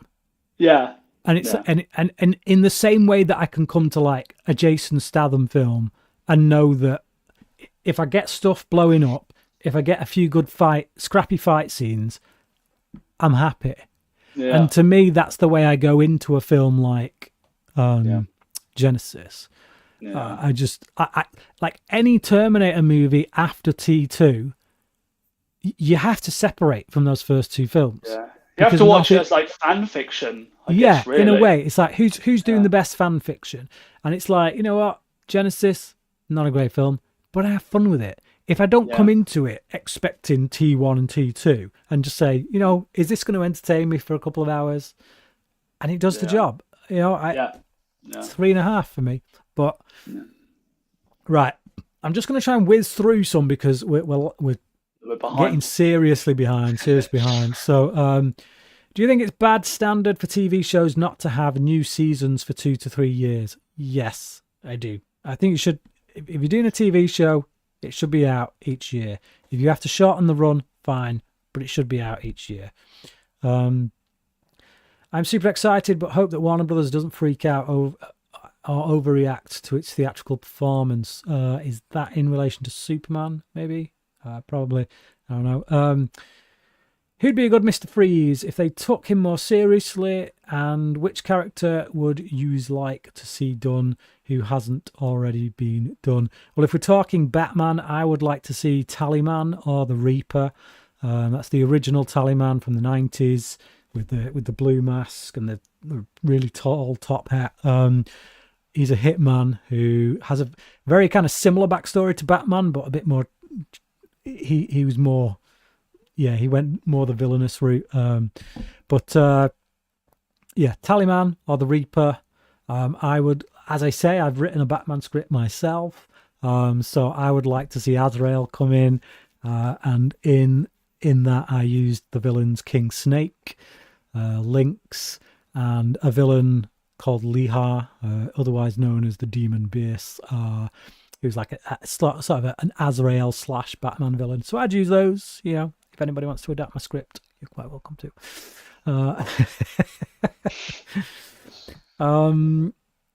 Man of Steel is top 5 comic book movie. I understand why someone would say that. I'm not sure top 5, but certainly, like, for me, as I say, it's a 5-star movie for me. One of the most underrated comic book movies. It's just there are a lot of comic book movies that I love, so most of them are Batman. Man of Steel, loving it. Favorite superhero movie. There you go. 100% Sean. Yeah, I know Jason really loves Man of Steel as well.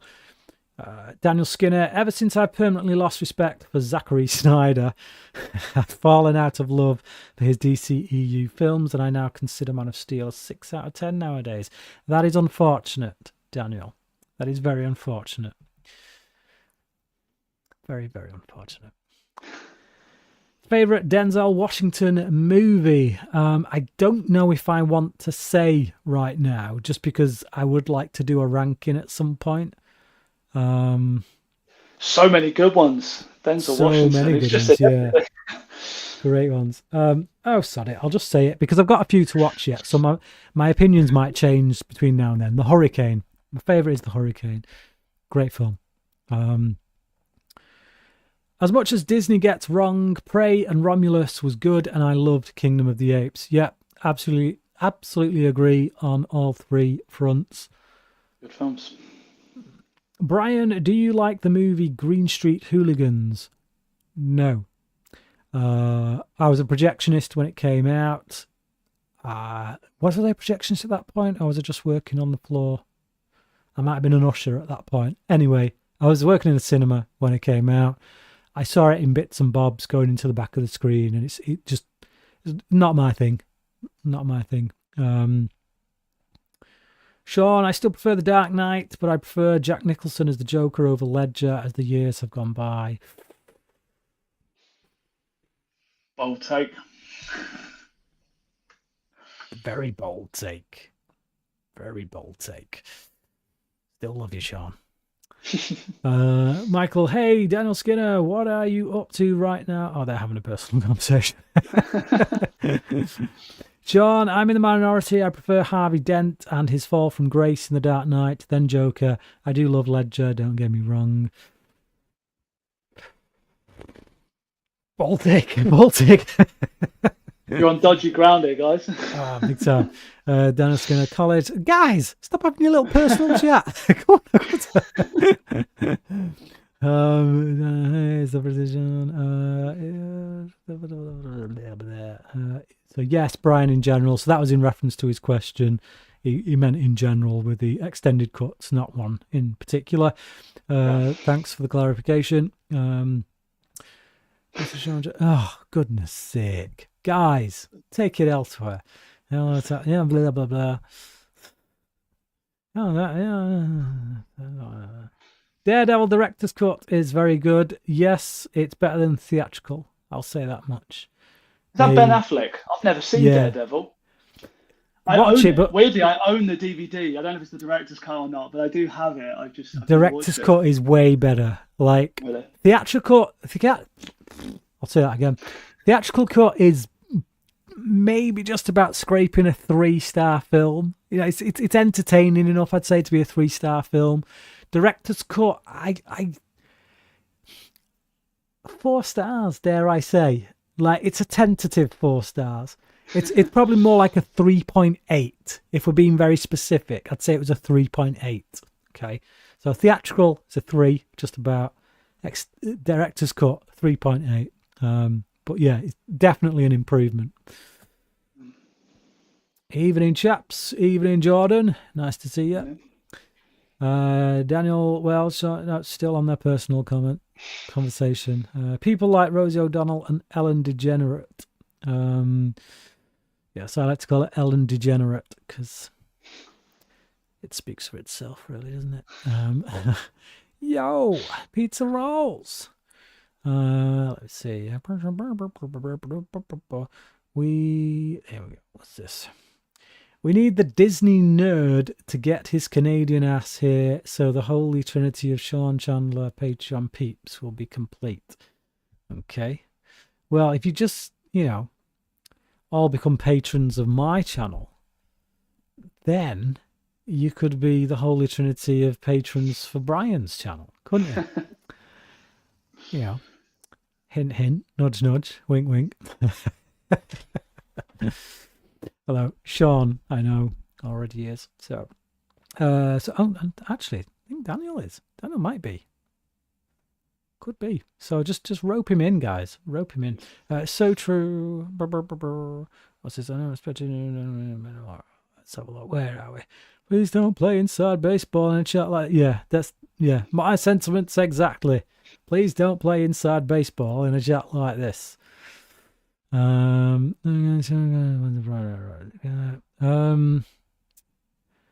again, Cody and Sean are the ones who brought everyone together. So if you mean everyone, if you mean the patrons, then fair enough. If you mean the actual YouTubers, I have a slightly different story on that one, I'm afraid.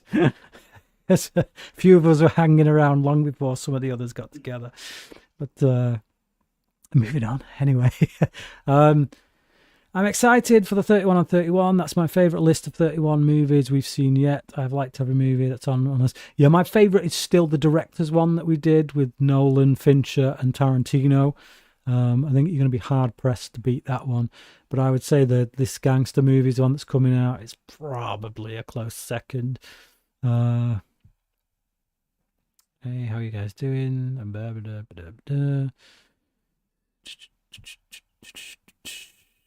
Yep, Sean introduced me to Cody, and Cody who introduced me to CP, Brian and Rudy, blah blah blah blah blah blah blah blah.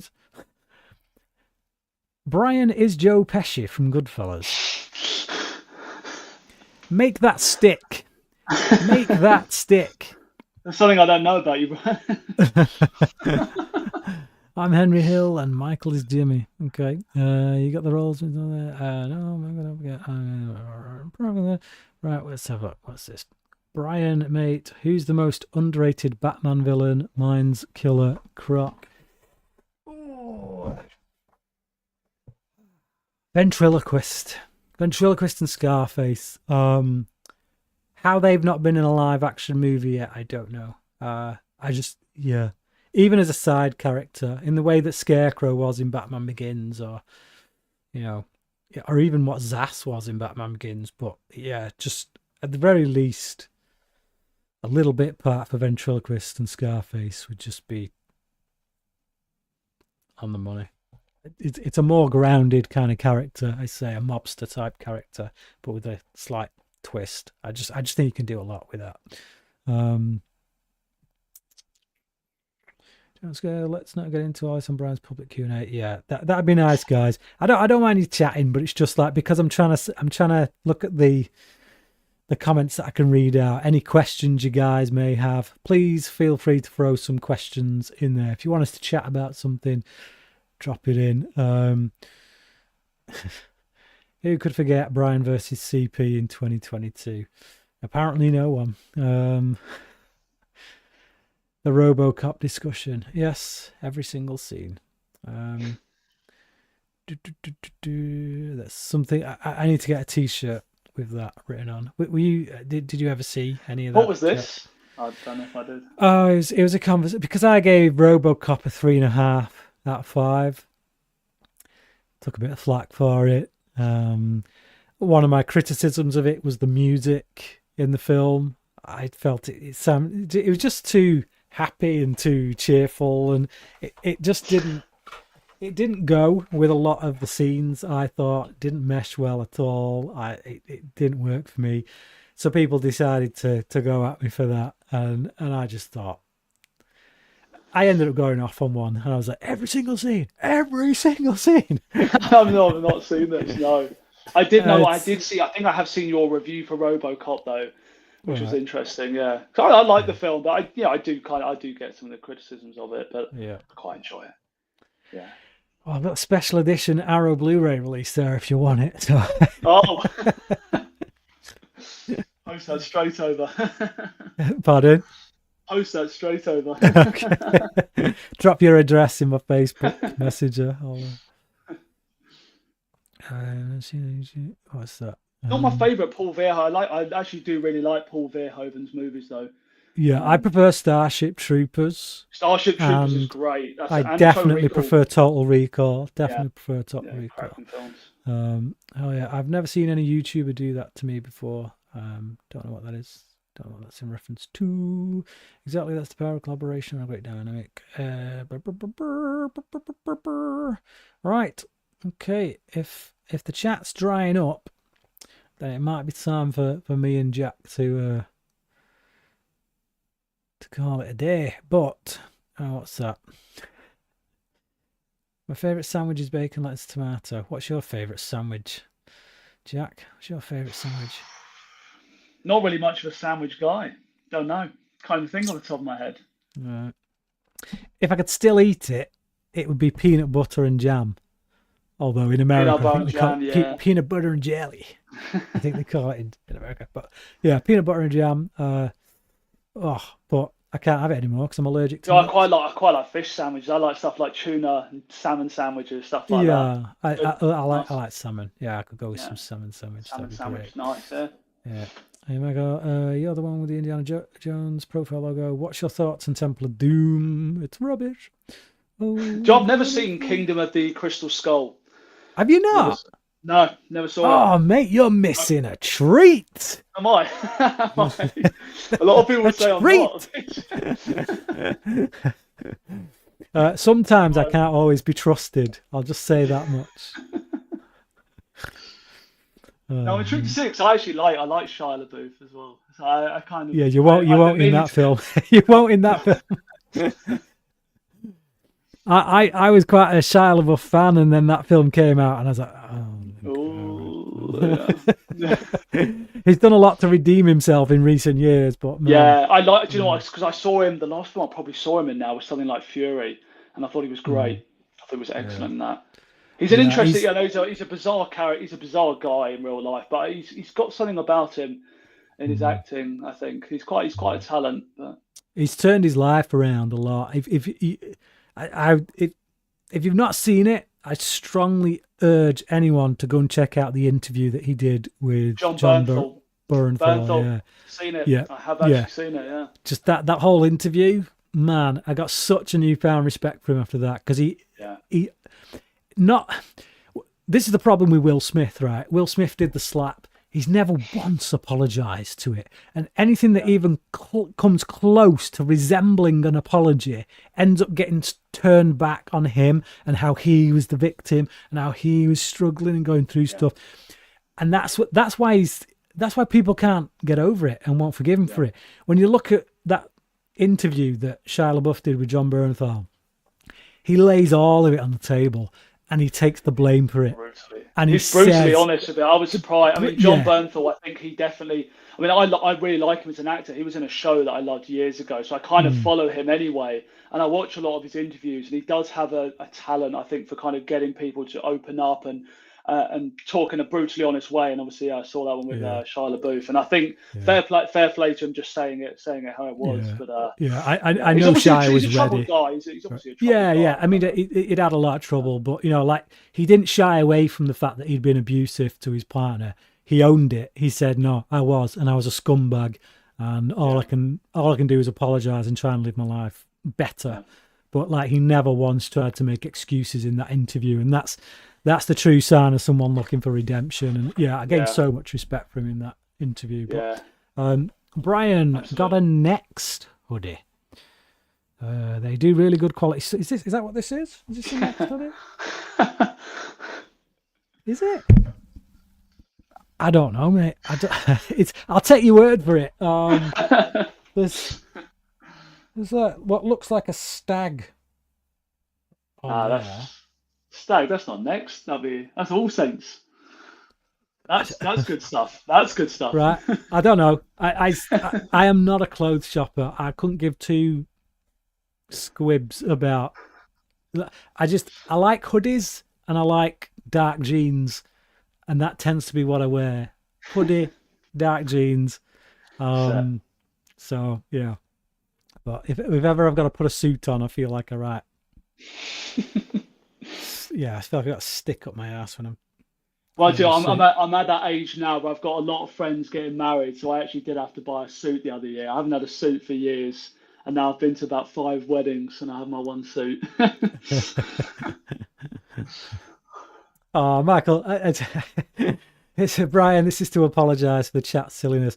Thanks, mate. I was just, I wasn't, I wasn't being overly serious. I just thank you though. I do appreciate it.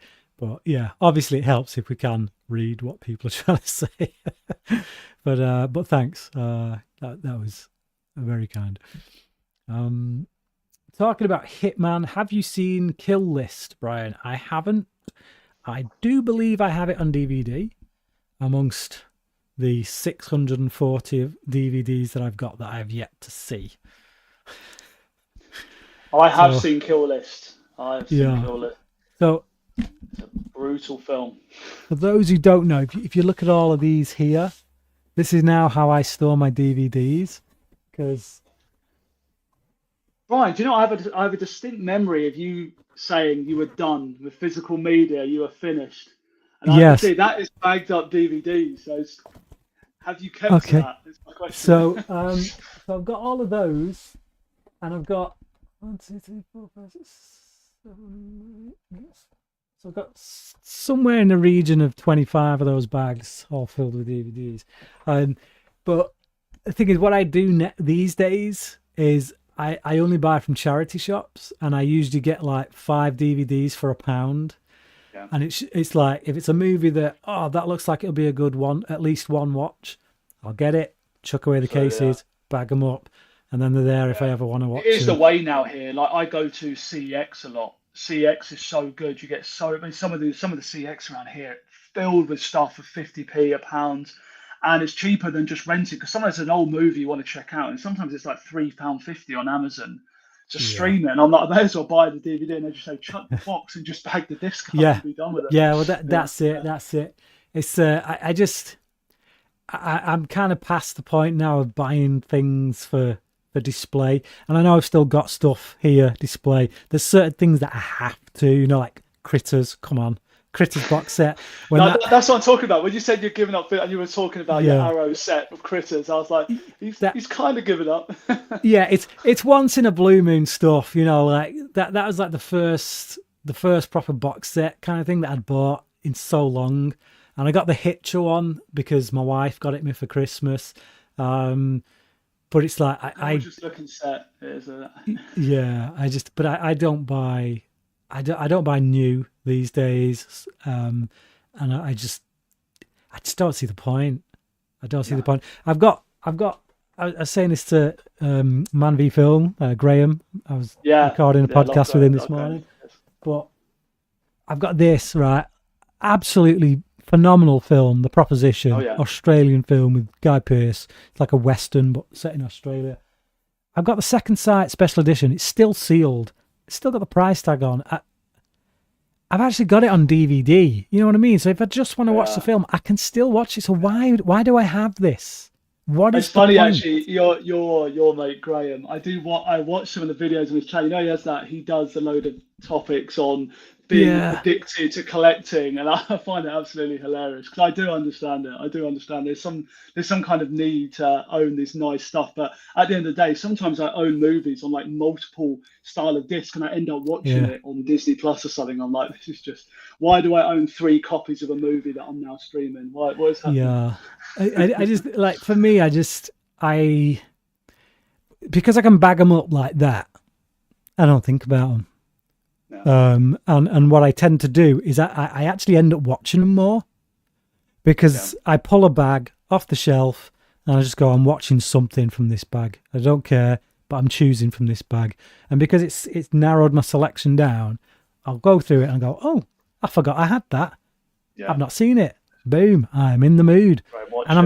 I've been getting through loads of movies. So out of all of them, like I've got 2,000 movies roughly, maybe a little over 2,000 movies there on and 600 of them, 614 last count, I've not seen.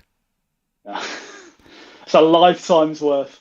Yeah, so it's ridiculous. It's Yeah. absolutely ridiculous. You know So what? 'Cause I remember I told you about this recently that I upgraded to owning Blu-ray. I decided to get myself a little bit involved in Blu-ray, but I did make the conscious decision that I was like, whenever I buy a movie, it has to be something that I know like I'm going to review it sometime in the next few yeah, weeks. I'm going to watch it because with DVDs, I have a ridiculously large DVD collection, yeah. and I buy movies that in my mind I was like, you ain't gonna watch that. You're not gonna watch that. And it's just like just out of habit, just buying it. See, I did it. I did it like literally just this week. I went into a charity shop and they were doing what was it? It was 3 for £1. So it was I mean, three for a pound, you just may as well. Oh no, sorry. It was 30p each or 4 for £1. So I just picked these up because I've spent less than £1.50. Yeah. And I've got 6 movies. Yeah. No, I've got 7. I've got 7 movies there. So yeah. Financially, it does make sense to still own, like as you say, in charity shops here, CEX, stuff like that. It does make sense to still do that, even if you just chuck them. I mean, I did have a downsizing of my collection recently, and I realised you can't sell any of this stuff, especially DVDs. So I literally went down to my local recycling centre with a boot full of stuff, and I literally just unloaded it into a skip. It was pretty depressing, but I was like, I've actually had my money's worth. I've watched all these movies. I've picked them all up for like 50p, £1 over the years. I've watched them, and I just have to scrap them now, and that's it. But like charity shops, a lot of it, I'll pick stuff up where I'm like, if I'm thinking, oh, I wouldn't mind doing a director ranking or a particular franchise ranking, and then boom, I see it in the Highlander 2, 30p. Yeah, it's like. I would never buy Highlander 2 new full price. It's not good enough. No, it's not good enough. But I do want to review it if I'm going to do the series. If I'm going to review all the Highlander movies, so 30p, I can't complain. I'd shut the case away, bag it up, and that's when what I'm ready to do the series. With our review director we did with obviously Ridley Scott and Tony Scott, that's basically what I did. I'd order a lot of these movies, find them cheap as I can anywhere. Because even to go through and buy them on streaming now, it's actually quite expensive. When you're talking £3 a movie, it's quite a lot. Tree of Life, 30p. It's like I'd say a movie you'd never pay for, but 30p. I've seen it before. It was all right, not really my thing. But if I want to do a Terrence Malick ranking, I probably am going to watch it again. So boom, got it. Still does make sense. As you say, I think it is just the collection mindset of buying brand new. Sometimes from some of the, we're talking about Arrow and stuff like the boutique labels, like buying stuff at sometimes £20-25 for one movie that you probably already own 2 copies of. And are you going to watch it? It's it's ridiculous. It's ridiculous. Like if I buy a full movie, like £15 Blu-ray, and yet I can go in the shop and get 5 DVDs for £1. That's like you're talking 55. What 55 movie? No 50. 50p. At 50p, you've got 30 movies. It's ridiculous. It's absolutely ridiculous. Anyway, Tony, it is possible for an actor like Shia and James Franco to be forgiven despite their past mistakes, but can have that Robert Downey Jr. redemption moment. Yeah. And I like seeing that, It's a reminder that we're all fallible. We're all guilty of sins, of some people might not be comfortable with that word, sin, because it's a very religious word, but wrongdoing. We're all guilty of wrongdoing. We're all guilty of having thoughts and feelings in us that are just nasty. So, yeah, I believe anyone can be forgiven, providing they show repentance. And Shia LaBeouf, for sure, has I think it's interesting nowadays because obviously we know, like these days, because of social media, more about actors and directors, and we air out their personal lives on every level that we would never have known before. So I think some people have, like, if they don't resonate with the person, it makes it difficult for them to get into the Yeah. movies and stuff, you know. And I think it is good to kind of separate and watch movies, enjoy good acting and whatnot, and, you know, hope they work things out in their personal lives. People like Shia LaBeouf, as you say, Yeah. but, you know, I think people get wrapped up too much and kind of working out if, you know, they really like the person that's acting in their movie, whereas I just don't think, you know, Yeah. it's the way to do it. Yeah. The less I know about the people on screen, the better for my viewing experience, Yeah. quite frankly. Like, they're playing a character at the end of the day. We're not watching Yeah. them, you know. Uh-huh. They are a character. Yeah. You know. But it is hard, admittedly. Once you know certain information about people, it is hard to like. I've always loved Charlize Theron, but the more that I learn about her personally, I kind of certain aspects of her just grate on my nerves and stuff. And that's hard. It's hard to bring that to the screen. So yeah.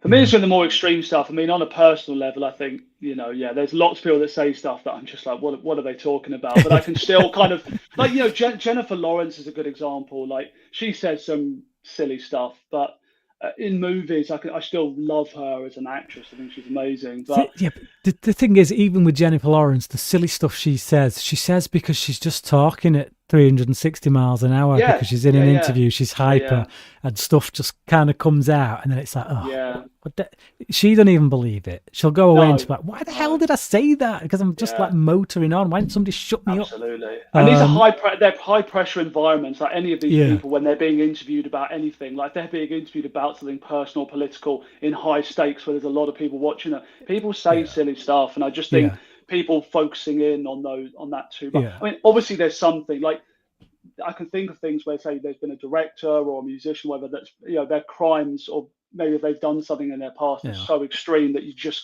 simply can't switch it off when you're engaging with their media or content. But things like that, I'm a little bit more forgiving. There's a difference between the instantaneous moment of being in the thick of an interview, like, for example, the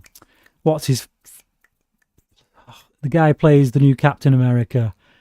Anthony Mackie. So he was recently in an interview, and he caught under a lot of flack because he's the way he worded something. He sounded like he was dissing America, but I could kind of see it as, actually, no, he's trying to word it well, but he's not quite doing it because it's a spur of the moment thing, and he's not really thought it through. That's completely different to, say, someone making a video in private where they're putting out an opinion. Yeah. You know, you'll get like a star who'll jump on some political issue and they'll state their case, and you're like, you're an idiot. Yeah. Because that is actually what you believe. You've taken the time to think through what it is you believe, and now you're showing it to the world. Just turns out what you actually believe and what you're saying is a load of nonsense. So there's a big difference between that and the, you know, just getting caught out in an interview. Yeah. It's standard as well with people. Like, to me, it's like, if someone is very talented at acting, there's no reason why they'd be good at, you know, talking about political issues or whatever it might be. Do you know what I mean? The correlation. So you say, because they have a platform, they'll end up saying things, but they're very uneducated on the subject. Their profession, their talent is acting, but they have a platform to speak these things, and, you know, so these things get brought out. But do you wish they'd bring out Hostel 4? No. Wish? Is that what do any of us wish for that? Nobody wishes for that. I stick a DVD on when I go to sleep, and I've been watching Meet the Parents and iRobot for a while. Training Day, I'm guessing that's his favourite Denzel Washington movie. Love Denzel. I haven't seen The Hurricane. I'll have to watch that. Yeah, Denzel Washington's in my top 10 actors. If I did a top 10 actors list, he's in it. Although it looks like he's going to be giving up acting now. I think he must be in his 70s now, no? Well, he's just gotten his what do they call it? Like his ministerial license to be a church leader. So, oh, really? Well, do you have to be a certain age? he's moving that way now. His faith kind of taking him down the road of church leadership and stuff. So fair play to him. He's got no stone unturned, has he? I mean, he's done a lot of good movies. He's had a big career. I don't Yeah, think he goes to bed yeah. thinking, "Oh, I wish there was more I'd done." Yeah. No, he's got a great career. Like Clint Eastwood, he's got Yeah, just a one of the best, fantastic really. career. Yeah. Saw Candyman 1992 at 5. Yeah. I mean, Yeah. I saw Nightmare on Elm Street Part 3 when I was 7. That was a mistake. Took me a long back to go back to that I film. couldn't handle it. I struggled with horror movies as a young kid. I saw the others when I was probably 8 or 9 when the others came out, and that absolutely terrified me. I couldn't sleep days after seeing that. See, as a kid, like Nightmare on Elm Street Part 3 scared the living crap out of me. I had to sleep with the light on. My mum was not happy because it was my uncle who'd let me watch it, and my dad. My dad was maybe not the most responsible in that regard, but they'd shown it me, and then like my mum came and like was like, what the hell, what's going on? So, and I did not sleep that night at all, and then it took me something like 12 years to go back and watch that film because the memory of it was just so potent. There's just like, there's no way I could. And then I watched it and I was like, oh, yeah, okay. Yeah, It's like, it's more fun than anything. And it's just, something interesting about when you're a child, the things that kind of stays with you. Like I actually had this with Jumanji, the original Jumanji. I saw that when I was very young, and that film absolutely terrified me. It just really got under my skin. Like the kid being sucked into the game. For some reason, that just really got me. And I watched. That's why you didn't play board games. As if it kept me away for life. So I'm not playing Monopoly. No way. I watched it at my grandparents. I used to think of their old like abandoned attic with all these old games, and something about that film just got me. And I watched it again as an adult, and it's fun, but it's kind of laughable, and it's not scary at all now. But something about it as a child just got under my skin. Question: why do people complain about the creator brother to much of movies, but they're okay with Star Wars: A New Hope being Akira? Oh, right, okay, I get you. Why do people complain about the creator bother to much of the movies, but not quite sure what you're saying there, mate. Are you talking about the movie The Creator? And why do people... Are you talking about how they compare it to other stuff? But why don't they compare Star Wars to A New Hope to Akira? I think that's what you're saying. I mean, personally, I know this is a controversial opinion, I'm sure, but I would take The Creator over Star Wars any day of the week, personally. I don't rate A New Hope all that well. I appreciate what it did for special effects and for fantasy filmmaking. I understand its legacy and what it did was brilliant. But as a story, it just never engaged me. As a kid, still doesn't all that much as an adult. And that's down to the way it's presented by George Lucas. That guy cannot write, and he certainly can't direct. Whereas The Creator, while it may have things in it that I have seen or feel familiar, Gareth Edwards certainly does know how to write and does know how to direct. So his films always have much more emotional weight to them than anything George Lucas does. That's just my opinion. I actually think Gareth Edwards' Star Wars film Rogue One might be my favourite. I want to say. Yep. Damn good. Very good film. Have you seen the show Narcos? One of my favourite shows of the past decade. I've not, but I have heard nothing but good things about those who have seen it. Can you please do more videos on movies you hate? I actually did feel for you on the Hostel review. But there is something funny about seeing you review movies you hate. Yeah. I mean, I'm with your audience, Brian. There's something about you ranting on a movie which is just great. It's like subjecting myself to torture just for other people's pleasure. Question: what's your take on wokeness? Are you someone that is in the middle that sometimes... I'm going to leave that question, mate, just because I don't want to get into anything too...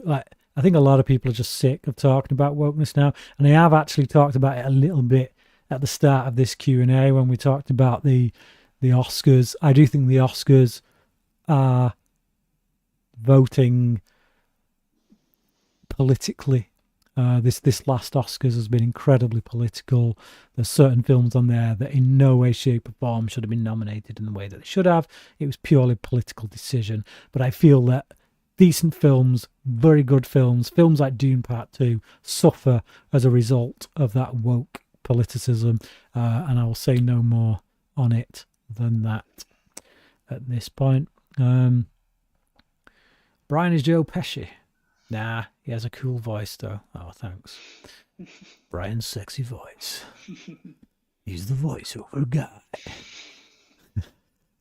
Dale, hey Brian, just wanted to say I hope you're doing good, man. I am. I'm doing okay. Hanging in there. Like the posters of all the cats hanging in there. Hey Brian, who wins in a wrestling match? John Cena's Peacemaker versus Michael Keaton's Batman. Well, Michael Keaton's Batman does have those wonderful toys. So, and he's Batman. And, you know, not being funny, but he went up against the Kryptonian in The Flash and he was holding his own for quite some time. So, I'm going to suggest that Batman's taking that one. What is one movie you were shocked you liked? That's a good question. Most recently, I would say The Hills Have Eyes. Obviously, for anyone who knows me, Texas Chainsaw, I was surprised by that. Hostel, all that kind of stuff is not my thing at all. I think it thematically kind of gave us the experience of the brutality of one of those kind of movies without having to be unnecessarily showy about it.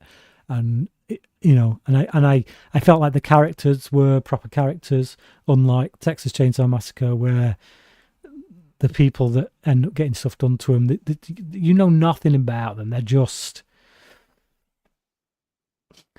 they're just stock people that you stick in this situation to torture. Whereas, with Hills Have Eyes, I did feel like this was a proper family unit that had dynamics, power dynamics, and hierarchical dynamics, and it made it more relatable. And so, I was surprised. I like that. Second one, dog turd, but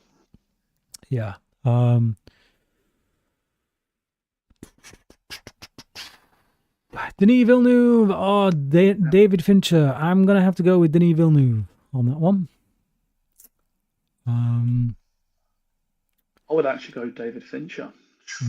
I even though they are two behemoths of film, but I had a feeling you would. So Zodiac is my favourite Fincher film, and I can't remember if that cracks my top 20 or not. But certainly Blade Runner 2049 is in my top 10. Dune Part 1 and 2 are fast approaching that top 20-ish mark. And I love Prisoners, I loved... Blade Runner 2049 is actually my favourite Villeneuve, I think. Watching them, I've seen them all maybe a couple of times now, but Blade Runner 2049 is it's quite a movie. I love it, absolutely love it. So I'd go with Denis Villeneuve, but that is for me. It's like Fincher, like he seems to put a real quality film and then like a very good film and then a real quality film and then a very good film. Whereas Villeneuve in this past decade, it's just been quality film. Like when he has a film released, it's almost a guarantee that it's going to be my favourite film of the year. Blade Runner 2049 was my favourite film of the year. Arrival cracked my top 10. And the two Dune films, favorite film of the years that Yeah. they were released in. He to me is the closest competition, I would say, currently to Nolan. So I'm He's dreading very the year. exciting. He's a very exciting director, that's for sure. Yeah, I'm dreading the year that Nolan and Villeneuve have a film out in the same year, because that's going to be like, Yeah. ooh, who do I I think go it's a with? Fincher. Fincher is to me kind of like what Nolan is with you, where there's something about his films that just really resonate with me. There's Mm, something about the style and the atmosphere of Fincher films, the characters, the yeah, way he. There's something about them that just, when I think of great movies, they just click with you. Like even just recently, I went to see Seven again for the 30 mm, year anniversary, and I came out and I was like, maybe this is my favorite film. It might just, yeah, I just something about his films. They hit me hard, and yeah, it's one of the few directors that can do that for me. Where I just yeah, and there's yeah. been so many of them. You know, talking five, at least five movies that I've had a big Zodiac, Fight Club. You know, all those kind of movies had a huge impact on me watching them, and they're just yeah, pretty Yeah. phenomenal. Favorite TV series from the 90s? Obviously, for me, it's The X Files. I Oh, do a podcast on The X Files. If you don't know that, it's The X Files Revisited podcast. You can check that on YouTube and Spotify and all those kind of places. Yeah, The X Files for me. But Batman the Animated Series as well. I mean, that's such a massive impact on me. I can't express how much of an impact Batman the Animated Series had on me, because I was a fan of Batman because of the Tim Burton movies. Then Batman the Animated Series came out, and that was really my introduction to a lot of the wider rogues gallery of characters. There were characters that my introduction to them was from Batman the Animated Series. It was like I would watch an episode of Batman the Animated Series and I'd be like, who's this character? I don't know. That's not Joker. That's not, not the Penguin or Catwoman. It's like, from basically anyone who doesn't really know Batman, they still know Joker, they still know Riddler, they still know Penguin, and they still know Catwoman. They're the big four, because they're like the four that came out of the 60s Batman TV show that were like the headliners. And so everybody knows those four, irrespective of whether you've ever read a comic book or not. But then you add all these other ones like Ra's al Ghul, Man Bat, Mr. Freeze, all these, just a wealth of characters, Poison Ivy, like all of those characters. My introduction to them was in Batman the Animated Series. I'd see them there first, and then I'd go and check out the comic books, and it'd be like, oh, they are from the comic books. And then I'd read the comic books, and I'd be like, oh, this is awesome. And the series got them so right. They nailed them. And so, yeah, that.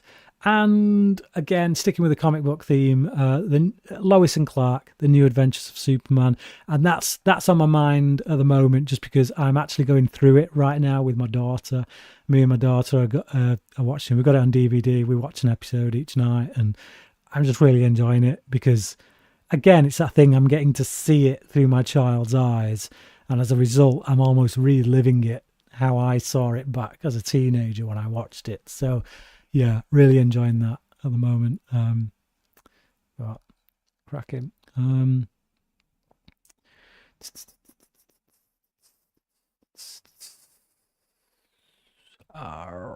What's this? Thoughts on the Clayface movie from the director of Speak No Evil and written by Mike Flanagan. Colour me intrigued. I mean, those names are enough to. Hearing Mike Flanagan's name, Brian, this reminds me to ask you: have you ever seen his TV series, The Haunting of Hill House and Bly Manor? I've got The Haunting of Hill House. I still need to see it. I am One of reliably the best told. things ever made. Yeah, It's yeah, absolutely yeah, incredible. Yeah. yeah. That's what I hear. Yeah. I mean, it's an odd choice. I'll say that much. When you're starting a fresh DC, and this is what I was talking about earlier on in this video, which is that, if you're Zack Snyder, you're going to go with the big hitters. You're going to go with the ones that all the comic book fandom knows, and even non-comic book readers know. Whereas if you're James Gunn, you're going to pull out Clayface. You're starting up a new DCU, and one of your starting movies is a Clayface movie. That's a risky choice. That's a weird choice. It's not what I would go with personally, but those names attached, and I am a fan of the character, being a Batman fan. Sign me up. I will watch it.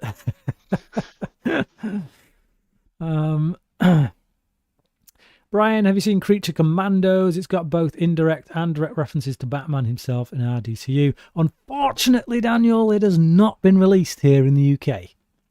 Normally, stuff that goes through Warner Brothers gets released through Now TV. That, sadly, hasn't. I've been looking for it. I can't find it anywhere. It's not on any of the services over here. I can't even get it on YouTube, so you can't get it on YouTube and buy. When I type in Creature Commandos on YouTube, all I get is clips that Warner Brothers have posted. And I'm like, thanks, Warner Brothers, but I don't want clips. I want the flipping show. So yeah, I'm a bit annoyed by that. Really annoyed, actually, by this, American market getting stuff that we don't get. That kind of, rubs me the wrong way. I did not realise this was a thing until a few years ago, until I, as I say, really started keeping up with movies coming out and everything, and that huge disparity in the distribution between what the US get before here. I've had that with movies. Like we were talking about Pearl earlier. That got released here something like 9 months after. So everyone had been talking about it for nearly a year. And then it was like, oh, it's in your local cinema now. It's just, I didn't realise this was a thing, but obviously they don't get the distribution rights here. And as much as I want to see a movie like that everyone's raving about, when it does come out over here so late, my urge to go and watch it is outweighed by the urge to go and watch something that's new, that's genuinely new. It just annoys me, really annoys me. Thoughts on How to Train Your Dragon trilogy and thoughts on the live action coming. Great trilogy. All 3 films, I would say, are 4-star movies. Really good animated movies. I don't tend to gravitate to animated movies, no matter how good they are. If I'm looking at my shelf and there's a 5-star animated movie on there and a 3-star live-action Jason Statham film, even though I know the 5-star animated movie is better, I'm more likely to go for that 3-star Jason Statham action film, just because I find live-action easier to watch. Something about animated that turns me off, even though, as I say, I can watch an animated movie and say, yep, that's a 5-star movie. And yeah, unless I'm with my kids, not really interested. So yeah, I recognize that they're great movies, like 4-star movies, all 3 of them. I have zero interest in the live action remake, because when I look at it, all I see is another animated movie. It's not live action. It's still a CGI effect. And the CGI effect doesn't look that much different to the CGI dragon we get in the actual animated movies. And I'm like, it just feels like I'm watching a complete rehash of the animated version. I saw that trailer and I was just like, yeah, nah, I'm good. I'm sure it'll be great. And if it's scene for scene remake of How to Train Your Dragon, then it's going to be a very good film, because it'll just be like, well, it's the same film, so it's very good. But it's just pointless. Just totally pointless. And like, I went to see Mufasa with my kids, and even my kids got bored in that. They came out of that and they said they were bored. And I was like, oh, phew. Thank God for that. I'm raising kids that actually know what they're talking about when it comes to movies. Because they call it live action. It's not live action. The whole thing is just one big special effects. And it looks animated. I can't think of anything that interests me less than live action remakes of animated classics. Yeah. Just does absolutely nothing for me. No, it's ridiculous. Ever seen the animated The Batman series? Best Batman show besides the 90s era? I have. I did I get to the end of season 2? I think I did. I recently, fairly recently, I think just before Christmas, I got tired of waiting for them to release it over here. It just doesn't ever seem to be coming.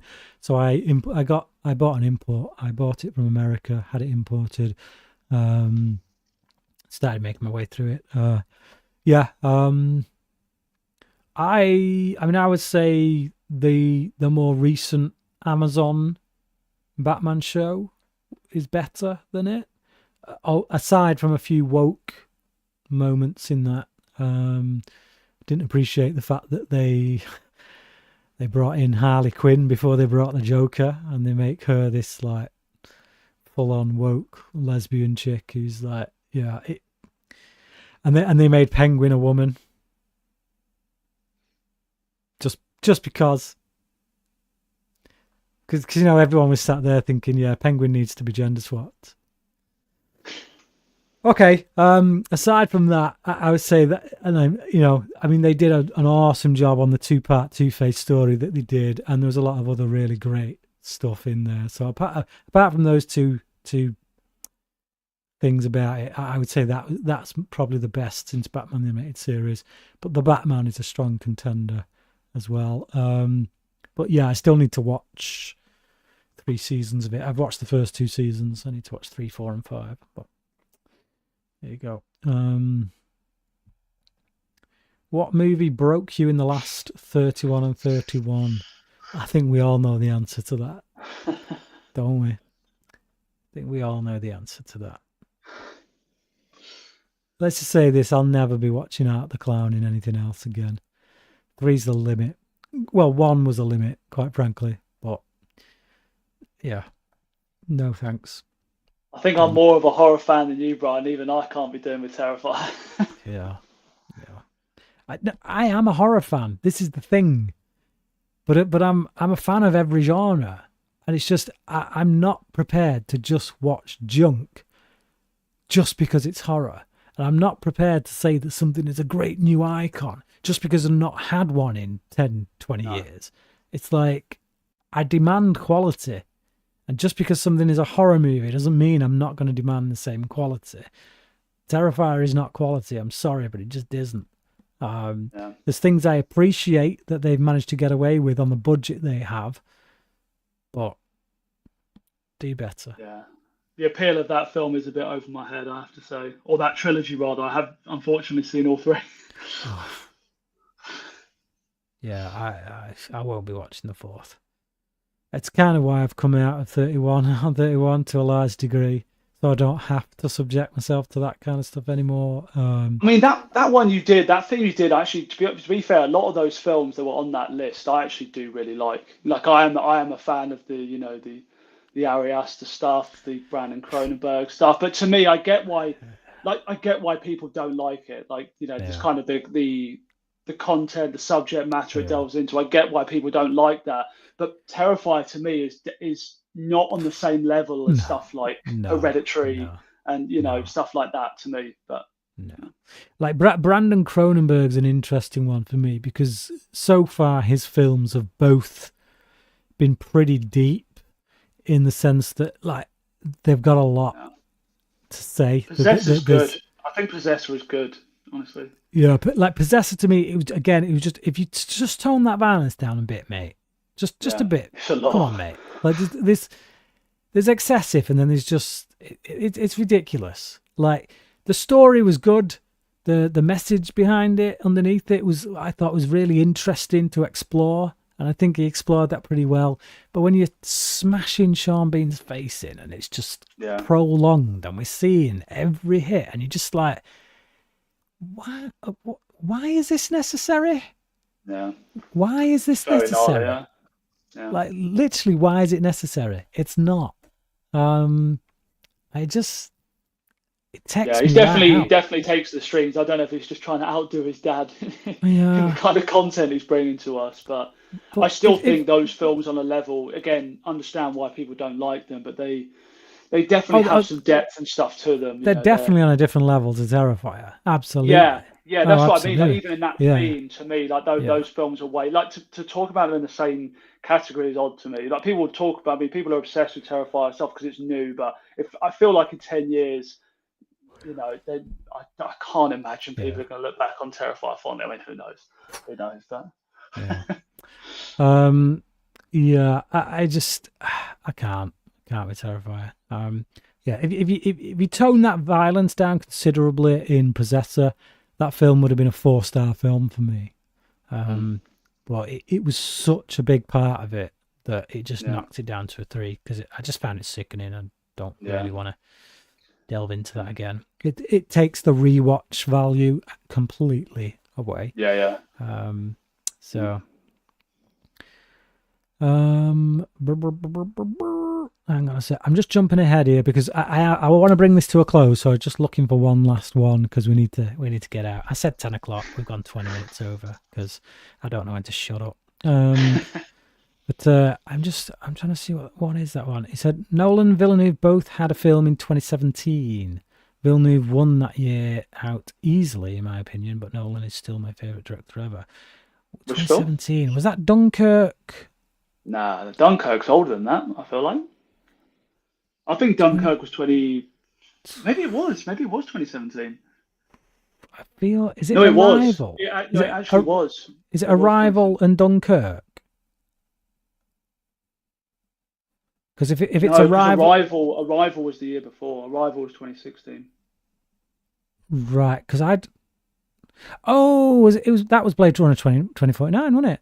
Oh, okay. Yeah. Was that the year of Blade Runner 2049? I always think that was 2019, but it's not. No, it's 2017. Yeah, because that Yeah. was my first. That was when I did my first Lomax Movie Awards. Yeah, it's that and Dunkirk. So Yeah. so 2017. Yeah, so I'd agree. So my number one for 2017 was Blade Runner 2049, and my number two was Dunkirk. Yeah. So, but Just to see what my top film of. yeah, but that being 2016. said, sci-fi is way up my street more than war movies. So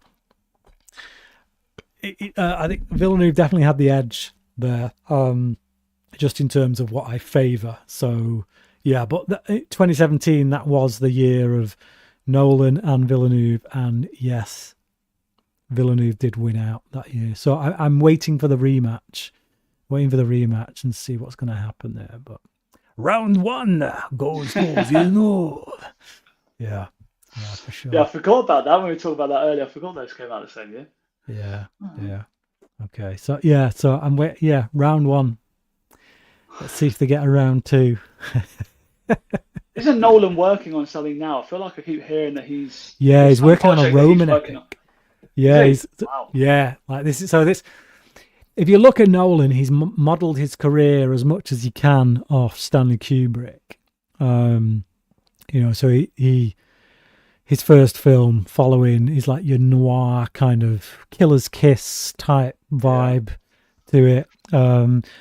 Then he's done, his version of 2001, which was Interstellar, of course. Yeah. Interstellar. Yeah, he's now doing his Roman epic, which obviously is going to be like his Spartacus. So he's made. When is he going to do his Shining? That's what I want to see. That's what I want to. Yeah, that's what I want to see. Yeah, that's what I'm waiting for as well. This is him doing his Spartacus. Yeah. He's done his war movie, so that's his Full Metal Jacket, his Dunkirk. Paths of Glory. Paths of Glory is a bit more of a. Yeah, I guess it is a war movie, isn't it? Yeah, of course it is. Yeah, so it's but Paths of Glory and Full Metal Jacket. Well, he's done that with he's done his kind of like his why am I forgetting it? Doctor Strange. He's done his Doctor Strangelove with Oppenheimer, although made a completely different tone of film. It's a lot more serious. So you can see that the way his filmography goes, he's very much influenced by Kubrick. I think he's trying to emulate the career of Kubrick. I personally think he's doing a better job of it. So, and I say that as someone who, if I did a Mount Rushmore, Kubrick's on there. So all you Kubrick fanboys, actually, last year I've watched a lot of Kubrick. Again, movies I'd seen before years ago, and he is really. I love some of his films. Some of them really are quite amazing. It's easy to forget, kind of, when I'm going back to them again now. And he did some amazing pieces of work. Paths of Glory was a good example. I'd never seen Paths of Glory before, but that is a hell of a movie. Yeah, great film. Great film, Paths of Glory. It's what is actually one of my favourite Kubrick movies. It's high up there. Yeah, I get Such that. a good film. Yeah, such a good film. Right, I'm going to leave it at this, guys, because it's a super chat and we do need to get out. Tony, Hanging on a thanks for that. question perfectly for you, Brian. Terrifier films or Texas Chainsaw franchise? Why? Why? Why? Why? Why? Why?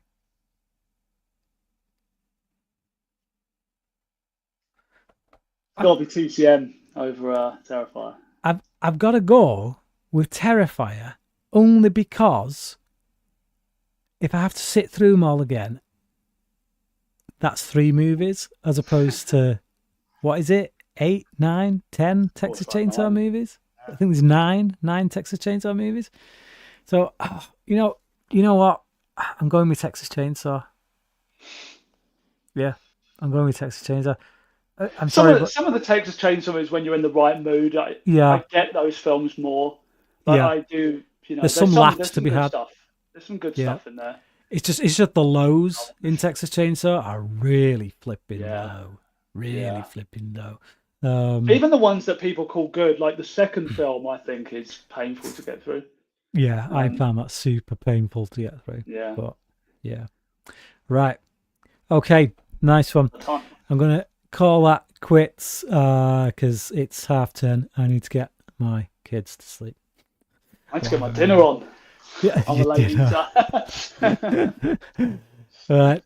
But yeah, thank you everyone who joined us in the chat. Thank you those who offered some super chats. Greatly appreciated. Yeah, and Jack, do you want to just tell people where they can find you? Yeah, so my channel is just my name, Jack Petrie. I do primarily, I started the channel as doing mainly horror films and lists and top 10s, but it's kind of moved into doing other stuff as well, keeping up with current movies, review classics and everything, and do frequent collaborations with Brian as well. So yeah, come and check the channel out. Yeah, Jack Petrie, head on over. We recently did Tony Scott rankings in tandem, along with our friend Clayton over at Ages of Film. So yeah, check them out. See how they got it wrong and I got it right. But yeah, it was fun going through those. Thanks for watching, and until next time, cracking.